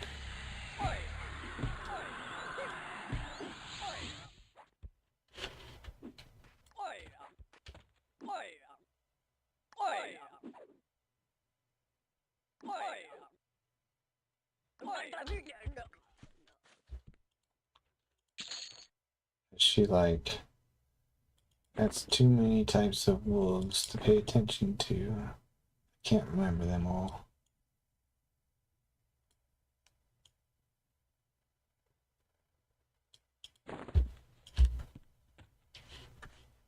That was a common complaint from other readers. A lot of people are like, can't keep track of 4 different types of werewolves. That's too much.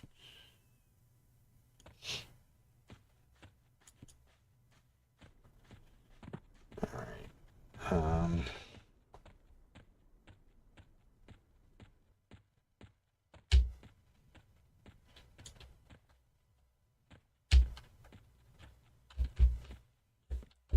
I don't think this sun's gonna do it for me. It's like fucking, there's nothing here, dude. It's just like almost all just empty space and water, which I was not expecting.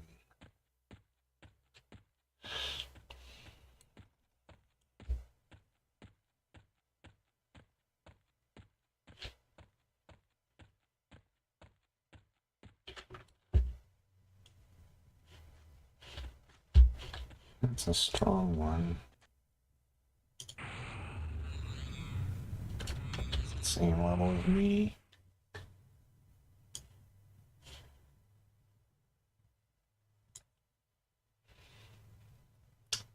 I'm gonna go back in the cave, I think.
I'm back.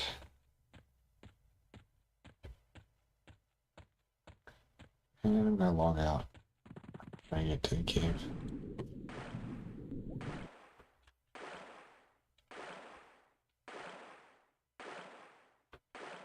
About it for me for one day.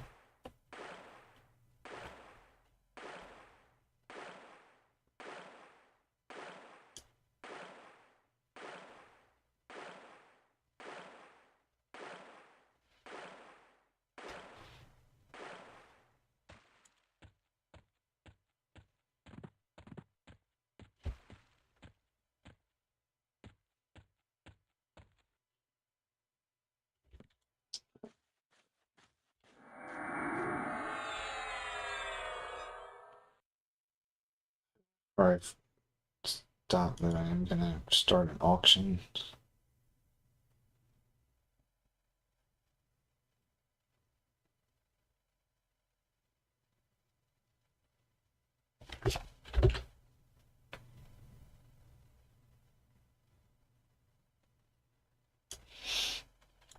The way the auctions work in this game are pretty shitty.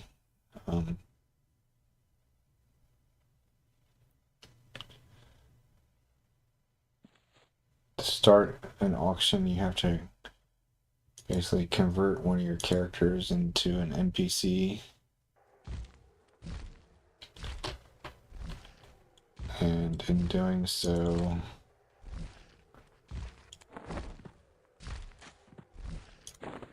you can't do anything else. It forces you to log out, basically. So when I start auctioning, it's gonna log me out. Just lame as shit.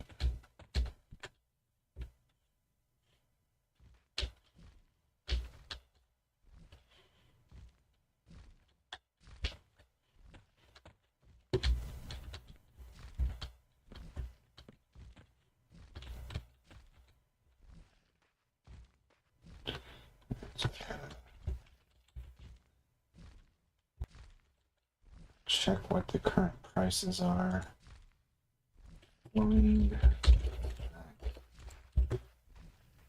Silk sash selling for $8.50. It's a lot less than I want to spend. Sell it for. Crystalline spider fang.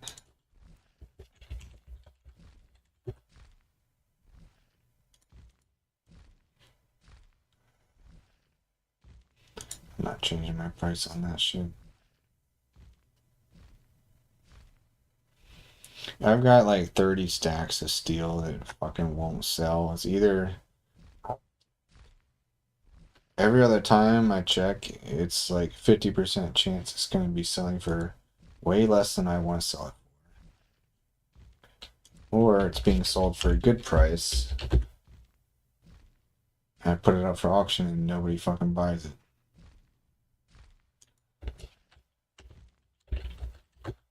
Probably because I'm getting undercut.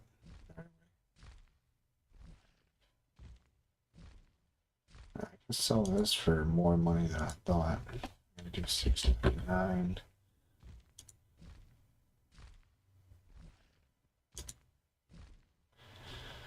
Adamantite.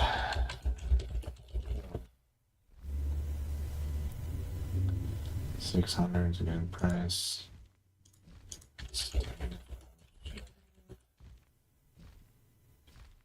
2285. What an arbitrary price. 2280.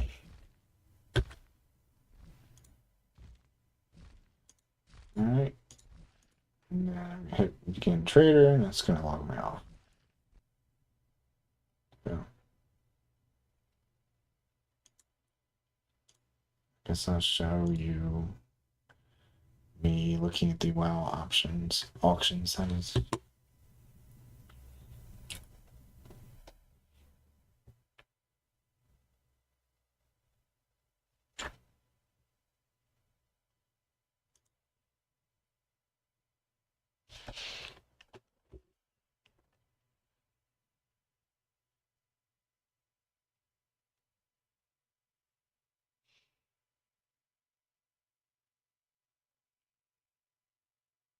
Good God, dude. Hurry up.